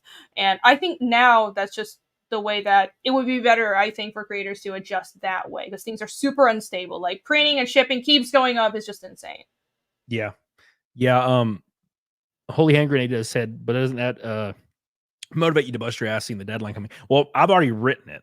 It's just it would have to be like the art would be worked on, and I'm not going to be even involved. I'll like I guess approve or deny. I don't know, but it's going to look better than I imagine because I have a good artist that's going to be on the line for it. But the thing is, like, it would be up to those people to finish like their portion or whatever that they're commissioned for, and then that's where it might take longer. I don't know. But I finished writing it. Yeah, it's a real artist. Yes, he's very talented. Oh, okay, very talented real artist. But I wrote it. Awesome. I wrote it in like 3 days. It was so fast. I was like, I just like got real motivated and was like, and it's very long. So I don't know how long it's gonna be because there's a lot to it. And I'm like, shit, I don't feel like this is gonna be too long for like one book. I don't know how many pages, like 50. I don't fucking know. So we'll see. I guess we'll find out. Yeah. And I think you should put it out there. Take your time, like make sure the art is gonna need to give all the feedback that you want and make it real nice and stuff. But yeah, I think especially nowadays, like we need more people being creative, man. Like so much weird shit out there. I think so many great ideas die on the vine because people are nervous, and I know exactly what that's like. But just seeing and partially just seeing how terrible Hollywood and like Marvel and DC have been that's been a motivation for me, and I think it motivates a lot of other creators as well. We need good ideas. So even if it's intimidating, but a lot of the people putting out the really shitty stuff, like they don't have that humility. They don't have that. Is this actually good? They think they're the shit. So we need somebody to counter that. Yes, I agree. So it looks like Nintendo released a statement about Palworld just now. Oh. Let's see what this says. So this says, we received many inquiries regarding another company's game released in January 2024. We have not granted any permission for the use of Pokemon intellectual property or assets in that game. We intend to investigate and take the appropriate measures to address any acts that infringe on intellectual property rights related to the Pokemon. We will continue to cherish and nurture each and every Pokemon and its world and work hard to bring the world together through Pokemon in the future, the Pokemon Company, which is just Nintendo. So yeah, unless they can find some kind of reused assets, I don't think it will. Yeah, that's crazy because if it was actually just Pokemon assets and the exact same design, I could see that. But it doesn't seem like that's what the case is. Yeah, the guy that made the mod, if he did it for profit, he might be fucked a little. That might be the case. Oh, yeah. That would... The only reason it might be... It seems like a situation where if he was paid for the mod, then by the letter of the law, maybe, I don't know Japanese law, but they, they're big on IP and everything. Like, could go after him, but I think it would probably be a bad look for Nintendo, but they might still do it. Like going Oh, yeah, after a mod that can't look good, right? Nintendo don't get like I said, Nintendo will sue a grandmother because they realize that people will still buy their products. Like they just will. They will still do Oh, it. that sucks. Lazy Bastard says you can spell it like bastard or bastard and it should clear. Yeah, that's exactly what I did. Thank you, my friend. I appreciate you. Real big, let's shout out these three brave men in the chat today. Lazy Bastard, my boy, putting his name on my Daytona car. Thank you so much. Every $100 super chat or more gets a name on the back of my NASCAR stock car for the ARCA 200 the day before the Daytona 500, February 17th on Fox Sports 1 if you want to watch it live. Thank you. Lounge King put Joel Settlemeyer on the back of the car and also put Otto Moore. Thank you, Lounge King. I appreciate you so much. 3 new names added to the ever-increasing 34 name list. 34 name list.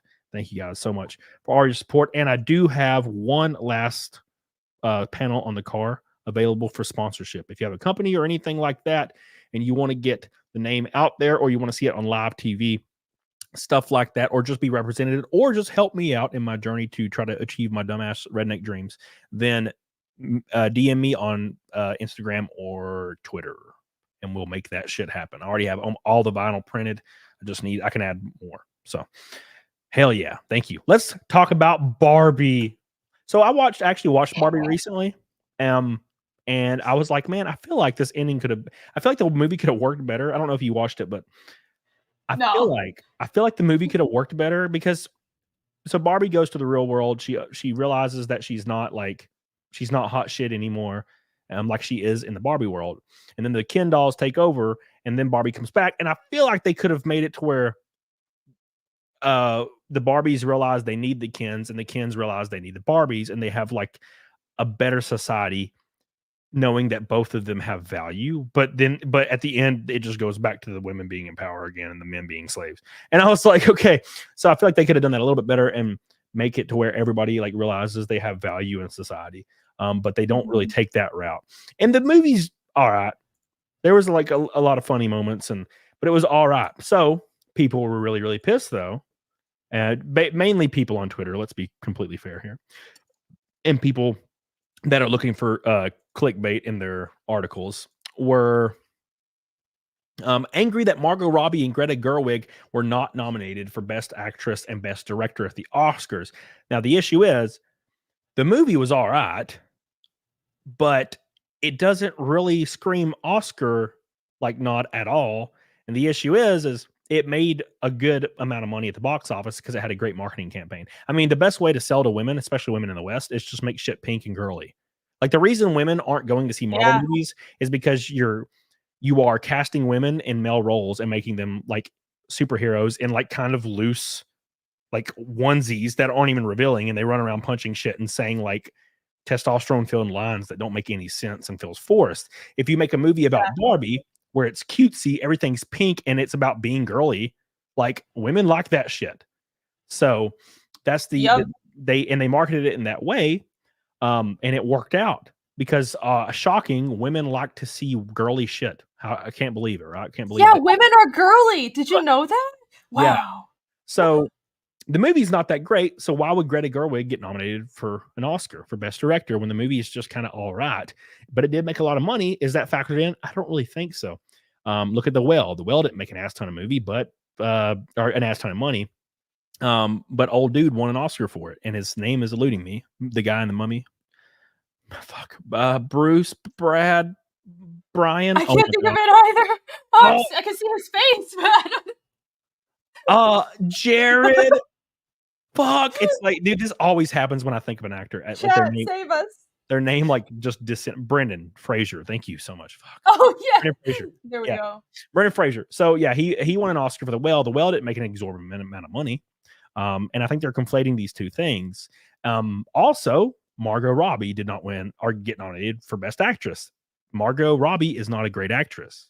Margot Robbie is just hot. Hotness doesn't mean good actress. It just means hot. Now, our boy Ken, he got nominated for an Oscar, right? Ryan Gosling. Now, I would argue Ryan Gosling's a much better actor than Margot Robbie is an actress. So that's what people are bitching about. and they feel entitled, especially when you go to the replies for these threads. Like, these people feel entitled just because they're women to get like Oscars, because it's like, well, it's a movie that's based in feminism, so we should just get Oscars for it. And I'm like, that's not really how that works. Now, to be fair, I am shocked they didn't get nominated, because the Oscars kind of plays that game. They kind of play the social justice bullshit game, right? Yeah, and the movie was framed as, well, this is a feminist movie, even though I've heard completely contradictory opinions on it. It's like, oh, it's so base, but it's also so feminist. Like, sounds like it was just confused, but whatever. I didn't see it. But yeah, Margot Robbie is not a good actress, so I'm not shocked, and I'm actually amazed that they aren't playing that game this time. So that makes sense.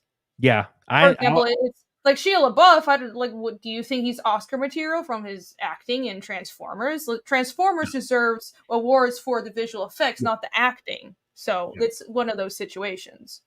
I did like Margot Robbie in Wolf on Wall Street because she was naked and hot most of the time. That was pretty cool.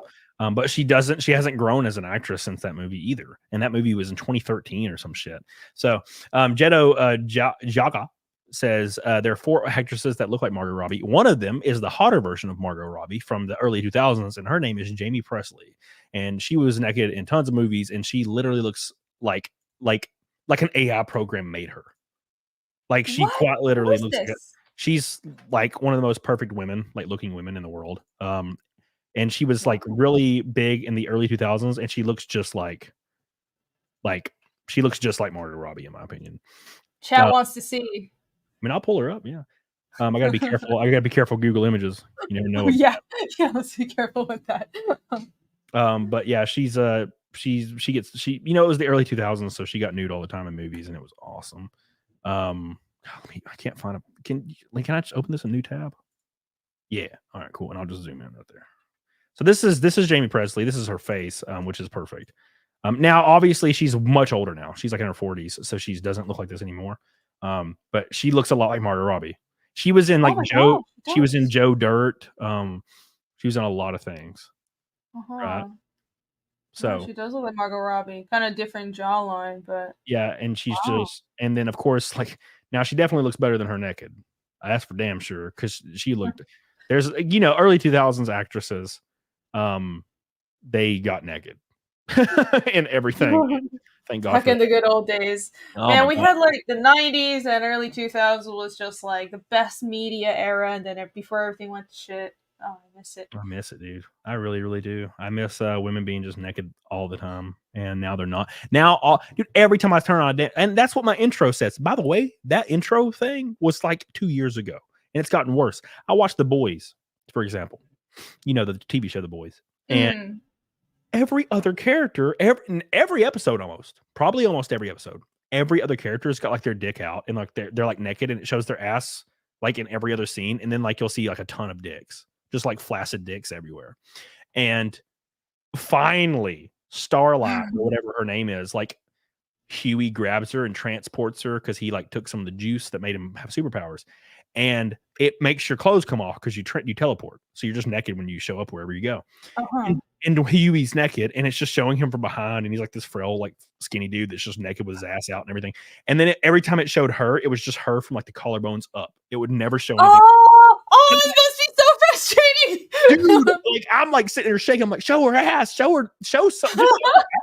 Asses aren't nude, really. Like, just show her ass cheekies. I just want something. I want like a fair. Yeah, they're starving you. How dare they? Oh, betrayal. It's so frustrating. It's so. What annoys me? That's really obvious. The whole just boobs are toxic or something, or just we need to avoid at all costs nowadays. But you mentioned they'll show hot men and they show ass and dick, but it's honestly in this way that isn't even hot to me. It's like, well, with like ripping Thor's clothes off and stuff, sure, but the way they write the male characters is so unsatisfying. They have to emasculate the male characters in some way, and women don't like that. Like, I miss seeing male characters that are they're just fucking macho strong men, and they're like there to defend somebody, and that's great. I'd like to see that with the ass and dick. That would be nice. Yes! And I don't have a problem with tits. I draw tits all the time. Like, go to my website and shit. Like, I have no problem with this. Everyone should be able to have fun. Nothing 100%. And that's a great point, because speaking on Barbie being such a successful movie at the box office, women like strong masculine men that are successful in movies, and they also like effeminate women that use their effeminate qualities to take down somebody. Like that old like femme fatale, like the woman in the like little shiny red dress that uses her manipulative qualities of being a very attractive woman and knowing how to use that to take down world leaders. That's an impressive thing. A lot of women like to be manipulative like that and love to look good doing it because it's an effeminate thing. Men taking care of their families or just being strong. Like, you know how many women would go see the new Thor movie if they advertise it and it's like Thor and his shirt comes off and he's like shredded and then like and he's like and he's single now and he's pissed and he's on Tinder and he's just dumping loads and like throwing girls to the side and not caring. But then he finds a girl like midway through the movie he starts to care about and like he's struggling with it. Dude, women would literally be like coming the whole movie. Throw like a cute little kitten in there because women like cute things. Have him cuddling a kitten. He adopts a kitten with this girl, like when he's with this girl, and like you will make bank. That's all you have to do. It's really simple. Because you got to show, oh, he's starting to feel something for that one woman, and then those women identify as this tiny effeminate woman that he's starting to feel for, and then he's throttling her. And but it's not like the throttling at the early in the beginning of the movie where he's like slapping them around and then dumping loads. It's like passionate, dude. Women love that shit. They love. No, women want to be that one exception. Like, oh, I like broke through the tough guy, and I'm the one. Yeah, like that's what we want. I can change you. Exactly. Which you can't, but we like it in fiction. So it's so silly. They're like, I can save you of this life of just countless women loving you. It's like, yeah, okay, that's what I want saving from. Yeah, thanks. But that's all you gotta do. That's all you gotta do. It's really simple. They got it all backwards and stuff. It's so weird. Yeah, it's like what was that successful movie franchise? 50 Shades of Grey. Like women were going and seeing that en masse and taking like vibrators and shit into the fucking movie theater just to watch this. Yeah, it was like a common problem. It was like a very, very big problem throughout theaters all over the country. Women were taking vibrators into these theaters and watching this dude like smack around a chick and choking her out while he's dumping and like doggy style on her. And these chicks are watching it like, holy shit. Like they love it. Oh my God. Love that shit. Wait till the Blu-ray comes out and go home and do that. Jesus. Ah, dude. No, they all had it with them. They're all watching it. Freaking. They have no idea what women or men want. And it's just strange. No. It's like, well, this is for a new era, but humans haven't changed. We're still monkeys in caves and stuff. Like we still want the same things. I argue this shit so much. You're literally saying the same shit I say. Like we've been around realistically from what we know, like at least 180,000 years. It takes millions and millions and millions of years for evolution to take place. If that is even to be believed, which I do. So that being said, I'm no different than the guy that was sitting in the cave wanting to dump load in the cave lady over there. We haven't changed. Not enough time has changed. So we should lean into the fact that in movies, women want strong men that can handle their shit and they're dumping loads, and men want women that got their titties out. It's like, it's that easy. It's a winning formula. And it's a healthy symbiotic relationship because you mentioned how the femme fatale character operates, how women like that. And that's a great point because Black Widow had some of that, which is why she was actually a successful character, and characters like Captain Marvel aren't because Black Widow she embraced her femininity and she had a kind of power that only women have. Female beauty and sexuality is powerful, which is why I find it insulting that they refuse to use that and they want to make female characters like men. Which is, it's like you're saying that the way we actually are, the power that women have, which is mostly social and psychological power, isn't worth using, and that's insulting, and we shouldn't be that way. That's kind of fucked up. Like women are proud of being women, and you're telling us otherwise. Yeah, that's the whole thing. I mean, I remember, and it can be subtle. I went to see Godzilla -1, thought it was fantastic, and I saw it twice, and the thing that I love about Godzilla -1 is the fact that the female character in the movie is nurturing. Like that's her whole point, is nurturing. And the male character becomes like a hero. He has like this arc where he's like this like shameful person that like he was a kamikaze pilot that didn't go through with his duty and everybody shamed him for it. And then at the end it comes full circle and he's like a hero. And like the chick that is with him is like nurturing, and they have like a really nice nuclear family value like structure that was kind of like thrown together because of the wartime and the fire raids in Japan during World War II. And it's just really, really nice to just see a normal ass human structure that exists in 99% of places on the earth, you know. Yeah. Um, and it sucks because that is so looked down upon in Western media. Like to have like a normal father and a normal mother is like completely against the rules in like Western like cinema. You can't. Your daughter has to be or your father has to be an alcoholic that has no accountability, and like the mother is like holding up everything, and she has the highest paid job, and the dad's a piece of shit, or vice versa. Or there's only one dad or one mom, or there's two dads and two moms. Like it can never be like the normal ass nuclear fucking family, and it's so frustrating.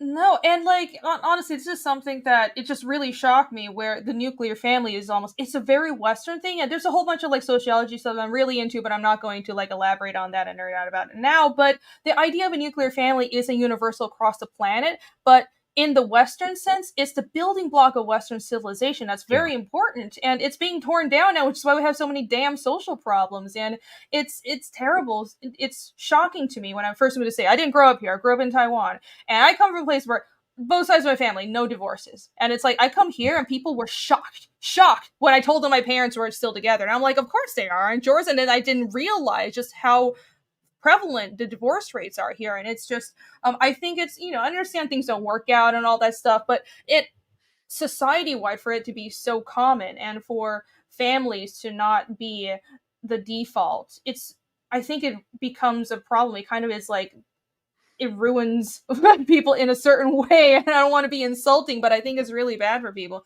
I remember this McDonald's ad in from Japan. Remember the meltdown over that, where it was just like shit. This cute little family with a little girl, and everybody was flipping out. And it's like, well, the way I think about it is that at the end of the day, having an intact family, I understand there's variations, but the thing that works for most people is finding the right person, and especially for children, having that stability is good, and that's what should be encouraged.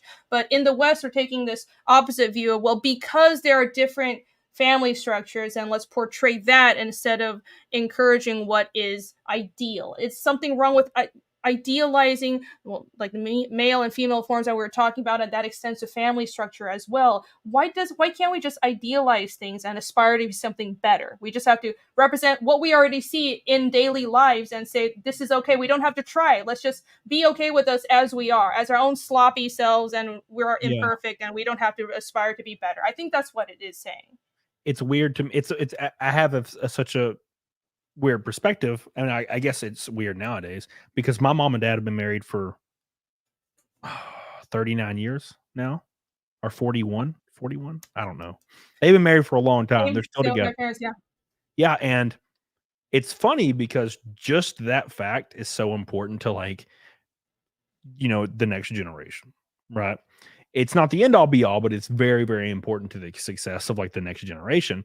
And our country, especially in media, they shame the idea of a nuclear family or the idea that a woman wants to be a mother or a homemaker. Right? There's right, absolutely. Like, why is if it is admirable and was to be respected to go into the workforce and get a degree or become an engineer or a doctor as a woman, because that's your choice, shouldn't it be equally as admirable to choose to be a homemaker and nurture your family and take care of your family and not work, and have a W-2? You know what I'm saying? Shouldn't it be equally admirable? But it's not. In media, women that have children, like a woman could go viral on Twitter because she's like, just set up the Christmas decorations, and she's like sitting at home and she's in like a modest outfit and she's, gorgeous, and her husband's in the background with his like business thing on, and he's like giving a thumbs up, and their kids are laughing around the tree. Like there will be so many people in the replies like being so mean to this lady because she chose this life.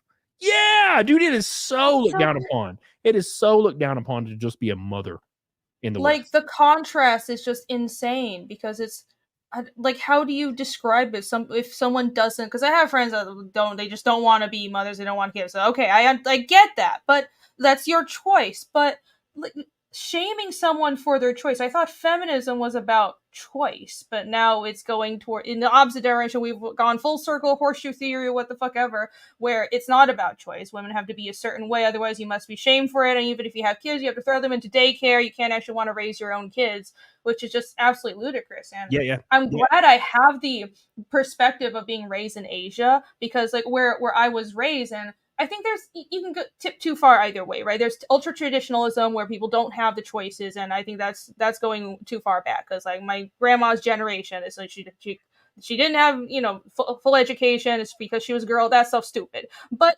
we're in the opposite spectrum. It's almost like the West has gone off the other cliff. And where I come from, it's like the way being a mother, being a housewife it's not just something that is to be expected. It's something that women actually take pride in, which is what I noticed, because I was like, what's the actual cultural difference? My mom, she took pride in her housework and keeping the home clean, and like her cooking and her children, and that is rewarding. It's work in itself. It's not that you're not doing anything with your life. You're not working. You are working, and you're not like subservient to someone. It's your choice to care for the people you love for. And I think that's actually a really important building block of society, and we're saying that should be taken away, and that's shameful. Yeah, it's just, it's silly. It's very, very silly to me, and I'm tired of it. Joseph Fazio said they sent Black Widow to break Loki. It worked. Thank you, Joseph Fazio. I appreciate you for your $2 super chat, my man. I see McAnalman's in the chat. How you doing, dude? Oh, McAnalman. Where is it? Ryan Warrior says, how is your race car doing? So my personal like NASCAR Cup car, I haven't seen it in like 6 months. It's at a shop in Atlanta, and the engine's being rebuilt, or it's been rebuilt for a while. It just needs to be bolted together, and everybody took time off for the year. So I'll have it in March probably. But I don't use that car for anything. It'll likely be sold along with everything I use to haul everything. Because when I'm starting my NASCAR career this year, and I'll be racing at Daytona on February 17th in the ARCA 200, in the Daytona race down there. So it's gonna be a lot of fun. And I can't use like my old car. Like you have to use an ARCA car that's like within spec. My old car is like from 2007, man. You can race it in some series that are like kind of like off the wall series, but you have to race an ARCA car. So I'll be racing an ARCA car at Daytona, likely Phoenix, likely Talladega, and hopefully Charlotte as well. Those are the ones I'm committed to, but there could be a lot more. So we'll see what happens. So yeah, get on. That's crazy. Have you done this before? I have been racing for a long time, but I've never raced in NASCAR. So I never thought I would have the opportunity to do so, but it kind of fell in my lap. And then I was like, well, I could pursue this, but I don't know if I could. You can't. It's astronomically expensive. It's unfucking believable. Like what you make in like one campaign, putting that money up gets you one shot at maybe doing a race, and maybe one race. That's crazy. So, but luckily I had some very supportive sponsors come on board and pretty much take care of Daytona. So I thank God for these people. Thank Toganizer and Karis and a lot of awesome people stepping on board. I still have one spot left for sponsorship on the car. It's not that expensive because it's the ass. And also every single $100 super chat is going on my car on the trunk. So except for the ones that say Adolf Hitler, I can't put those on the trunk, guys. So thank you guys. Have fast street cars too. Yes, I have an Audi R8 as my daily driver. It's a beautiful car. Yes, I always wanted a supercar, so I bought one. And then I immediately started getting in the race, like possible NASCAR, and I was like, "Fuck, I could use that extra money that I spent on this supercar." Oops. So luckily I didn't pay much for it. So it wasn't that bad, and I traded in my other cars for it, so I didn't have to spend much money. But thank you, down K to the Swiss, my boy, for $5 super chat. Love you, dude. Appreciate you. You're the goat. Thank you, K to the Swiss. This dude, K to the Swiss, with $5 super chats has dropped like 200 of these on me in the last like 2 years. He does it for every video on every channel I have. It's one of those. I got a couple of those chatters too. Super much thanks. Appreciated. Like if you release a video, people can super thanks it. On every video, I have like 1 or 2 super thanks, and one of them is K to the Swiss every time. He's the man, dude. Alpha Omega. fucked up part is the U.S. government is strong arming Asia into being like the West. LGBT LG barbecue culture and race is made up. Japan is first target getting hit hard with LGBT nonsense in schools. Yeah, and it's because every single weird ass bank that's like in central like Germany and Russia, fucking weird, is pushing this to for any company, organization, or corporation in all these companies for them to get any kind of approval or funding, or like for almost any of these giant banks or investing, they have to have an ESG score. So everyone's having to fall in line. And they were doing an interview in 2017 about this before it started really hitting hard. And like there was this guy and he was in charge. He's like, if these companies do not choose to get in line with ESG, DEI, it's like, then they will just not exist anymore. So it's not a coincidence you're seeing every single corporate company almost at the exact same time start being like, we love gays, like every single one of them all at the same time, like unilaterally is like, we love gays, we love gays, we love gays, oh, diversity, like they're all doing it at the same time. It's because they have to. And the companies that are fighting against it are the only ones not relying on BlackRock and Vanguard. Interesting. That and makes I think sense. you know what I think it is, and this is what I tell every guest when I talk about this shit. I think it is because it falls completely in line with like the checklist for the Soviet Union's way to destabilize a government. It's something that was developed fucking decades ago, and it's introducing social justice things that are unpopular to destabilize like biology and the social standards of countries. And it's hitting every country right now. And I think it's hitting the West mainly, especially the US. The US is easily the biggest like proprietor of this, us in Canada. And I think it's because in maybe a decade or less, the superpower that did not listen to it, like China or Russia, those superpowers are going to be like, we own America now.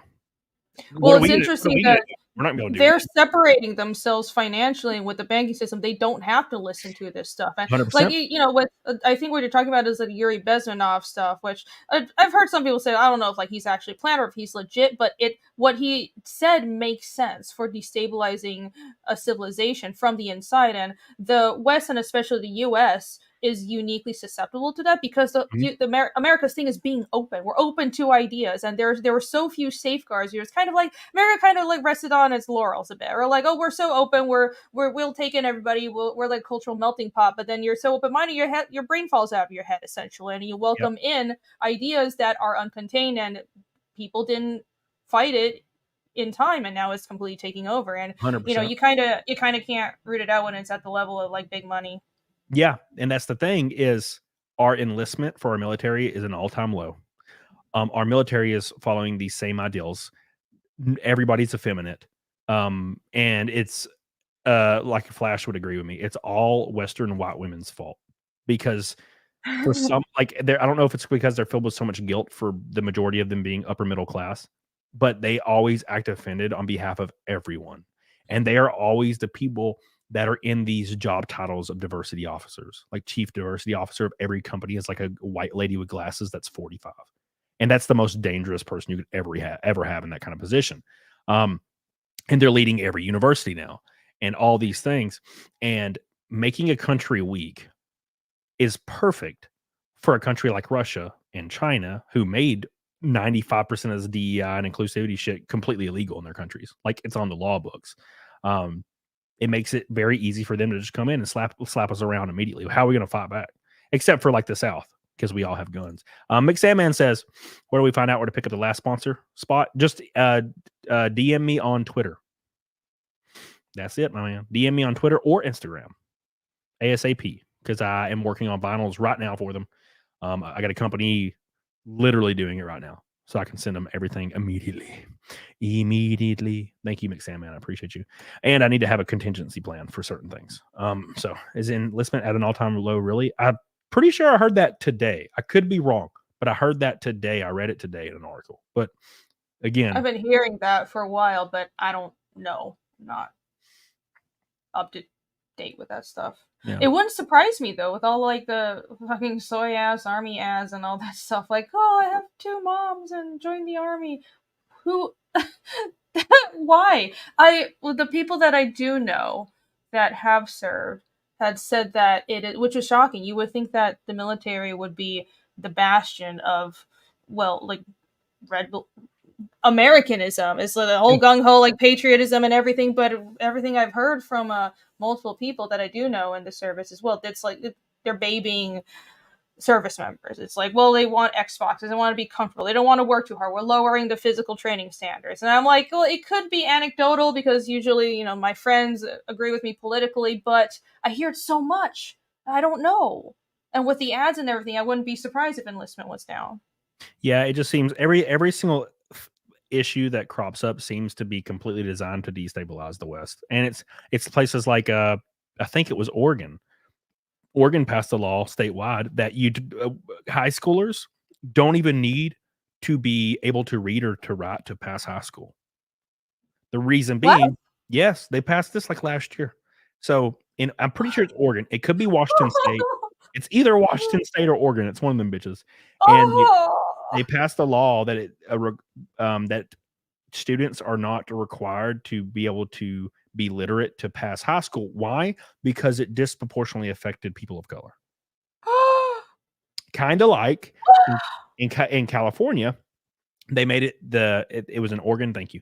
In California, a few years ago, Senator Weiner, and he's like, oh God, he's the gayest looking motherfucker. He is gay, but he's the gayest looking motherfucker. He's also gay for real, but he's gay looking. But he's like this frail ass. Yeah, he's like this frail ass glasses guy. And he put a bill in place that decriminalized the sodomy of small boys. The reason being, why? Because it disproportionately affected members of the LGBTQ, because gay men were having sex with boys. Wait, what? Yeah, this happened in California a few years ago. Now, I heard about the HIV thing. I didn't hear about that. Yes, what? That's also a thing. But there's that. Well, what? Why? That contradicts other laws that are already in place, like assault, and like that doesn't make any sense. Oh my Statutory, God. yeah. So, the AIDS thing is actually kind of funny because it was the same thing. It would disproportionately affect the LGBTQ community. But they made it the judge's discretion. Basically, if a judge could just, like, you don't have to sign up to be a sex offender, and it was because it was disproportionately affecting like gay men. And I'm like, can we just? Getting a beer. It's like, think about it for a moment. It's like we're decriminalizing theft in New York City. And you're like, why? And it's like, because it's disproportionately affecting people of color. I'm like, just because you're decriminalizing something doesn't make it go away. It does on paper, though. You'll notice that crime in New York has lowered. Why? Because they decriminalize things. Therefore, there's not as much crime because the crime that was happening is no longer considered a crime. It's pretty hilarious how you fudge the numbers. But that's like the affirmative action thing, where that's exactly what affirmative action is. It's everywhere, including crime, not just in grades. Yep, it's crazy. Junebug, thank you, my friend. Love you, dude. Appreciate you. Billy Hatcher says, I just met someone who can't write cursive at all. Now, I can write cursive, but I know they don't teach it in school anymore. I'm somebody that's young. They're like 12 or 13. One of my friends, like kids, like they're not taught cursive anymore. It's like a dead thing. And I'm like thinking to myself, they told us, I remember when I was learning cursive in school, the teachers are like, they will not allow anything else in college. And then I never went to college, but all my friends went to college and told me that teachers would be furious if you wrote in cursive and they wanted you to write in like normal print. And I'm like, damn, they fucked with us. They lied to us immediately, because college standards were actually lower and way more laid back than high school was. High school was like militaristic, and like college is like, you show up, you sit in your desk, kind of just chill, you chew your gum. No one cared, right? So thank you, Billy Hatcher. I love you. I appreciate you. How do you write checks without cursive? I mean, I can write in cursive, but I don't think you have to write in cursive for checks. I'm quite positive. Yeah. No, you don't. It tells you to print the text, right? I don't write cursive. I did for a short period when I was a kid, but I don't write cursive at all. And I've filled out checks all the time, because you have to fill out checks for people in racing because they're all 85 years old and they don't trust PayPal, and they don't trust Zelle, and they don't trust Facebook. They don't trust any of that shit. But like, I need a check or cash. I'm like, why? Why don't you use PayPal? And they're like, I don't know what that is. And I'm like, God damn it, why you gotta be old? That's great. Oh man, look, no joke though. Even when I first moved to the States, with like 2008 or something, like I read better than half the people I knew here, and it was dumb because I'm not like shockingly smart at all, but it's just the education in Asia. In American school in Taiwan, the curriculum there was better than American native educated, like a native, education here, and Yeah. it's just insane. Like the books that I actually read, all the classics that kids here didn't read and people our age don't know about. It's just shocking. Yeah. It must be even worse now. Yeah, it's pretty bad. It's absolutely terrible. It's terrible, I tell you. Taiwan is my favorite port of Resident Evil. My favorite port of Resident Evil 3 on PlayStation 1 and PC was the Taiwanese version. It is perfect. Fucking perfect. Yeah. It's the only one I play is the Taiwanese version. The Taiwanese version. I don't know anything about that, but Taiwan is pretty great. Yeah, the Resident Evil 3 on PC, like the 1999 game. The Taiwanese port plays so perfect. It like looks great. It's super fast. Like everything is just really nice. But when you play the American copy, like the US port, it is like freaking twitchy and like things take a while to load. Shit freezes. The text scrolls so slow. It's like, but damn, Taiwanese version's goated. You can play that shit and it's like fucking playing it in fast mode. I love it. Well, we make all the computers, so that's probably why. Yeah, dude. God, they're Holy Hand Grenade says, Irene, you would love original RE games. The lore is cool as fuck. It is. It's great. Love them. Cool. I used to speedrun every one of them, and now I don't speedrun any of them because I'm tired. I'm trying to play games on my alt channel right now because it just hit 12K subs, and but I just can't fucking make myself do it. Smoke a Patriot first. Good choice on the beer. Second, affirmative action has done a lot of damage. People don't want to talk about it, but I know several people affected by it. Yeah, but it's the thing where, I mean, it's this. Well, they ruled it unconstitutional, and now this affects all diversity, like operations for corporate companies, and you're seeing it a lot right now in airlines. Airlines are starting to say fucking terrifies me. Terrifying, right? Oh my god! Keep this in mind, Rini. When it comes to pilots, 99% of like registered pilots are like white dudes, right? So that's they want to change that. This is so think about the pool that you're pulling from. There's probably about 10% of these white dudes that suck trash ass, or maybe they're not as good or bad, and then 50% that are okay and adequate, and then 40% that are really high, and then 10% that are awesome. The issue is they'll be like, well, we need American Airlines. We need 100 African American female pilots to like hit our quota, right? So we're going to hire only African American female pilots. The issue is there's only 107 registered in the US, meaning 50 of them are going to be almost not even able to fly a plane, but they're being pushed into these positions. It's fucking terrifying. And there's nothing against being a different like race or anything. It's just the pool you're pulling from is like the chance that you get a non-adequate flyer is like 50 fucking percent, whereas you're pulling from a high pool, like the chance you get a non-adequate flyer is like 0.01%. Right? That shit terrifies me because I have to travel a lot. And every weekend, every other weekend, I'm on a plane. I leave freaking next weekend to California, and then the week after that, the very next week, I have to go to Daytona for a week for racing. It's crazy.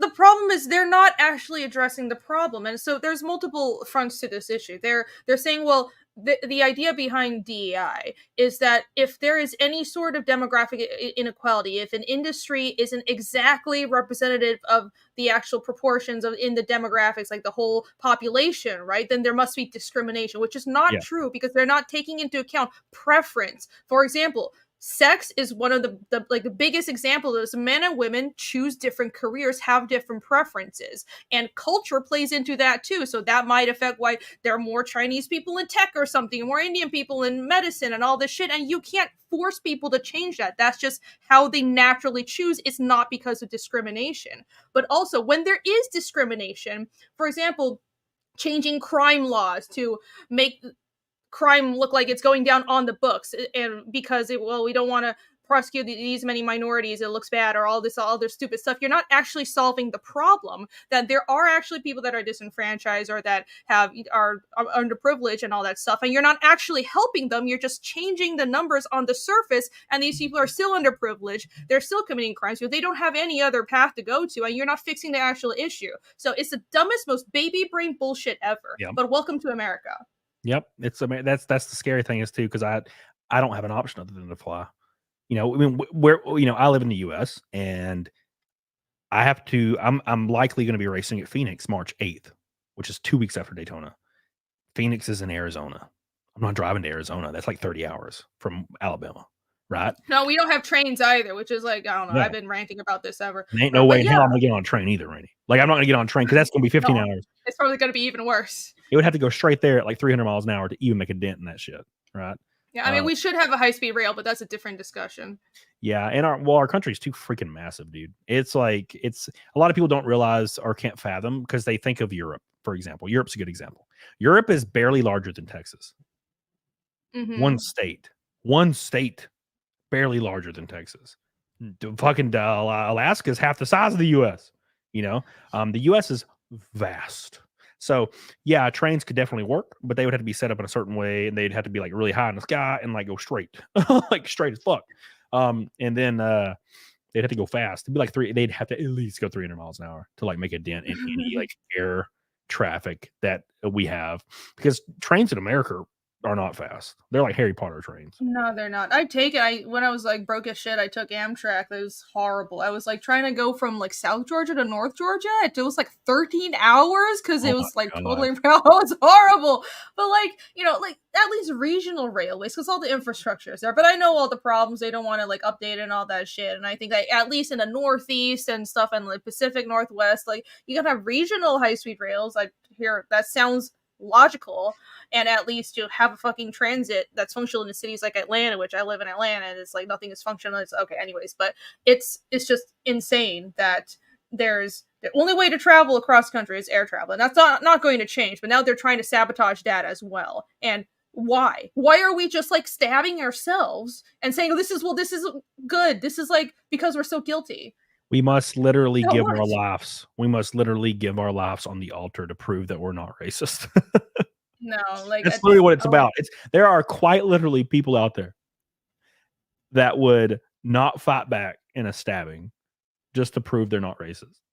Like, saw that video from Europe of this guy who was must have been clearly not European and also wasn't raised there because he had an accent. So he was like climbing onto someone's balcony, and this woman was just being polite, like, no please, and this guy just kept climbing, and then it came into her house. And it's like, this is what happens when you turn soft and you're not willing to fight back because you just feel so guilty and you become giant pussies. It's stupid. There's a limit to this. There's a limit to just being nice and being soft. It's just and empathy. I think empathy is a good value, but it can definitely be overused. Yeah. So there are people out there that would intentionally not cross the side of the street when they see a group of people like in a dark alley, like with hoodies on. And the reason they won't do it is because they're like battling with a thing in their mind. Like, well, like just because people are over there congregating and they look like they could be dangerous, that's just my mind being like ignorant. So I'm going to walk through that crowd and prove to myself that is a true statement. And then they get fucking beat up and raped like in the alley. It's like, just cross the fucking road. Like if me crossing the street labels me as racist, bro, I will be the leading racist. I will be the guy that's number one, like in racist, like leaderboard. But people just need to stop giving a shit because it's all psychological control. It's all mind games. And it's like, I don't know. It's this kind of insecurity where people are like, well, am I racist? Like, no, you're not. Like, people who are racist don't question themselves like, am I racist? They would be fucking proud of that shit. So the fact that you're questioning yourself like, oh, am I doing something that's racist? No, you're trying to preserve yourself. It doesn't matter if someone that looks dangerous might be a different race. That's not the point. Yeah, Sweden literally destroyed their entire country to die on that altar. Sweden was like, well, Finland was like, nah, Sweden, we're not doing that shit. And Poland was like the same thing. Poland's like, nah, bro, we're not about that life, but you have fun, Sweden. So Sweden imports a gajillion refugees from like the Middle East or whatever. And they become one of the safest countries in the world when it comes to sexual assault, like one of the safest in the entire world on sexual assault. To becoming, by percentage wise, the #1 like rape capital of the entire world on Earth in 1 year. Oh my god. And then, Oh my god. I saw these reports. I don't know if it was from Sweden or England, where there was like I think it was multiple cases of this. There were both men and women who were raped by migrants and then didn't want to press charges because they were like, well, no, it's okay. Like, I don't want to like be racist. Like, what the fuck? What kind of brainwashing have you gone through to think like that? Yeah, dude, it's just insane. It's wild as hell. It's wild as hell. Marcus DP on Rumble says, I wish Camelot would stream exclusively to Rumble. I bet these conversations would get more intense. I would be happy to talk to Rumble about exclusivity. It's just the issue is my income from YouTube. It's like 7% of my income, like 98% of my total income for like my entire life because it's my job. So like if Rumble matched that yearly, yeah, I'd fucking hop over and just do Rumble. But I can't. It's like when, who was it? I don't remember. It was maybe Kick. No, it was another app. I won't mention the app, but there was another app that wanted me to exclusively stream there and like set up meetings like every week that were like an hour long and like talk strategies. And I was like, okay, what am I going to get paid? And they're like, nothing. They're like, you'll get paid if you like by your viewers, if you're successful. And I'm like, I already get paid. Like I already that's not a good deal. I already got that covered. I don't need to do. I was like, you give me like 50 grand, like or 30 grand per month, and I'll do it exclusively for a year and push the fuck out of it. Like it's my life dependent on it, and that 30 grand is actually a lot. I'm kind of overselling it, but you know what I'm saying. You get what I'm saying. Because there's creators that I've worked with in the past that are on apps exclusively. They have like a $500,000 deal. Yeah, you better believe I'd jump over. You're right. Because, but yeah, other than that, I can't do it otherwise because it's like I have a mortgage and stuff. Yeah, you gotta pay the bills. Mortgage is important. Yep. Ain't no way I can do anything else, unfortunately. But thank God I have an option to do anything. Let's be fair. Thanks, Jacob and Skytex on locals. I appreciate you guys so much. Everybody watching on Rumble, of course, I love my Rumble peepees. They're great. They're awesome. And thanks to all the 34 people that have jumped on the $100 super chat train to be on my stock car at Daytona for my first NASCAR/Arcadil ever of my whole life. Very excited for that. Christopher Dominic, I can't say that word. I'm sorry, man. I try. I love you, Christopher. Can't pronounce your name, man. It's too sexy. Yeah. Gray Fox. He's going so hard today. Oh my God, you'll get paid in exposure, bro. It's like, bro, come on. Oh, come on. Yeah, the bane of artists as well. Oh. Do musicians get that? You'll be paid in exposure. Oh yeah, dude. Oh, it'll happen. It'll happen for creators forever. The only time it starts to change is when you get really up there. Like I don't even get that shit. I don't get that either. Like I would have to be at probably 1 million subs before that would start happening, where people were like, okay, we'll pay you. And it's like, yeah. That you have to be, people like assume that 100K subs is a lot on YouTube or 200K sub, 300K. It's not. It's fucking nothing in the eyes of like companies that are willing to pay.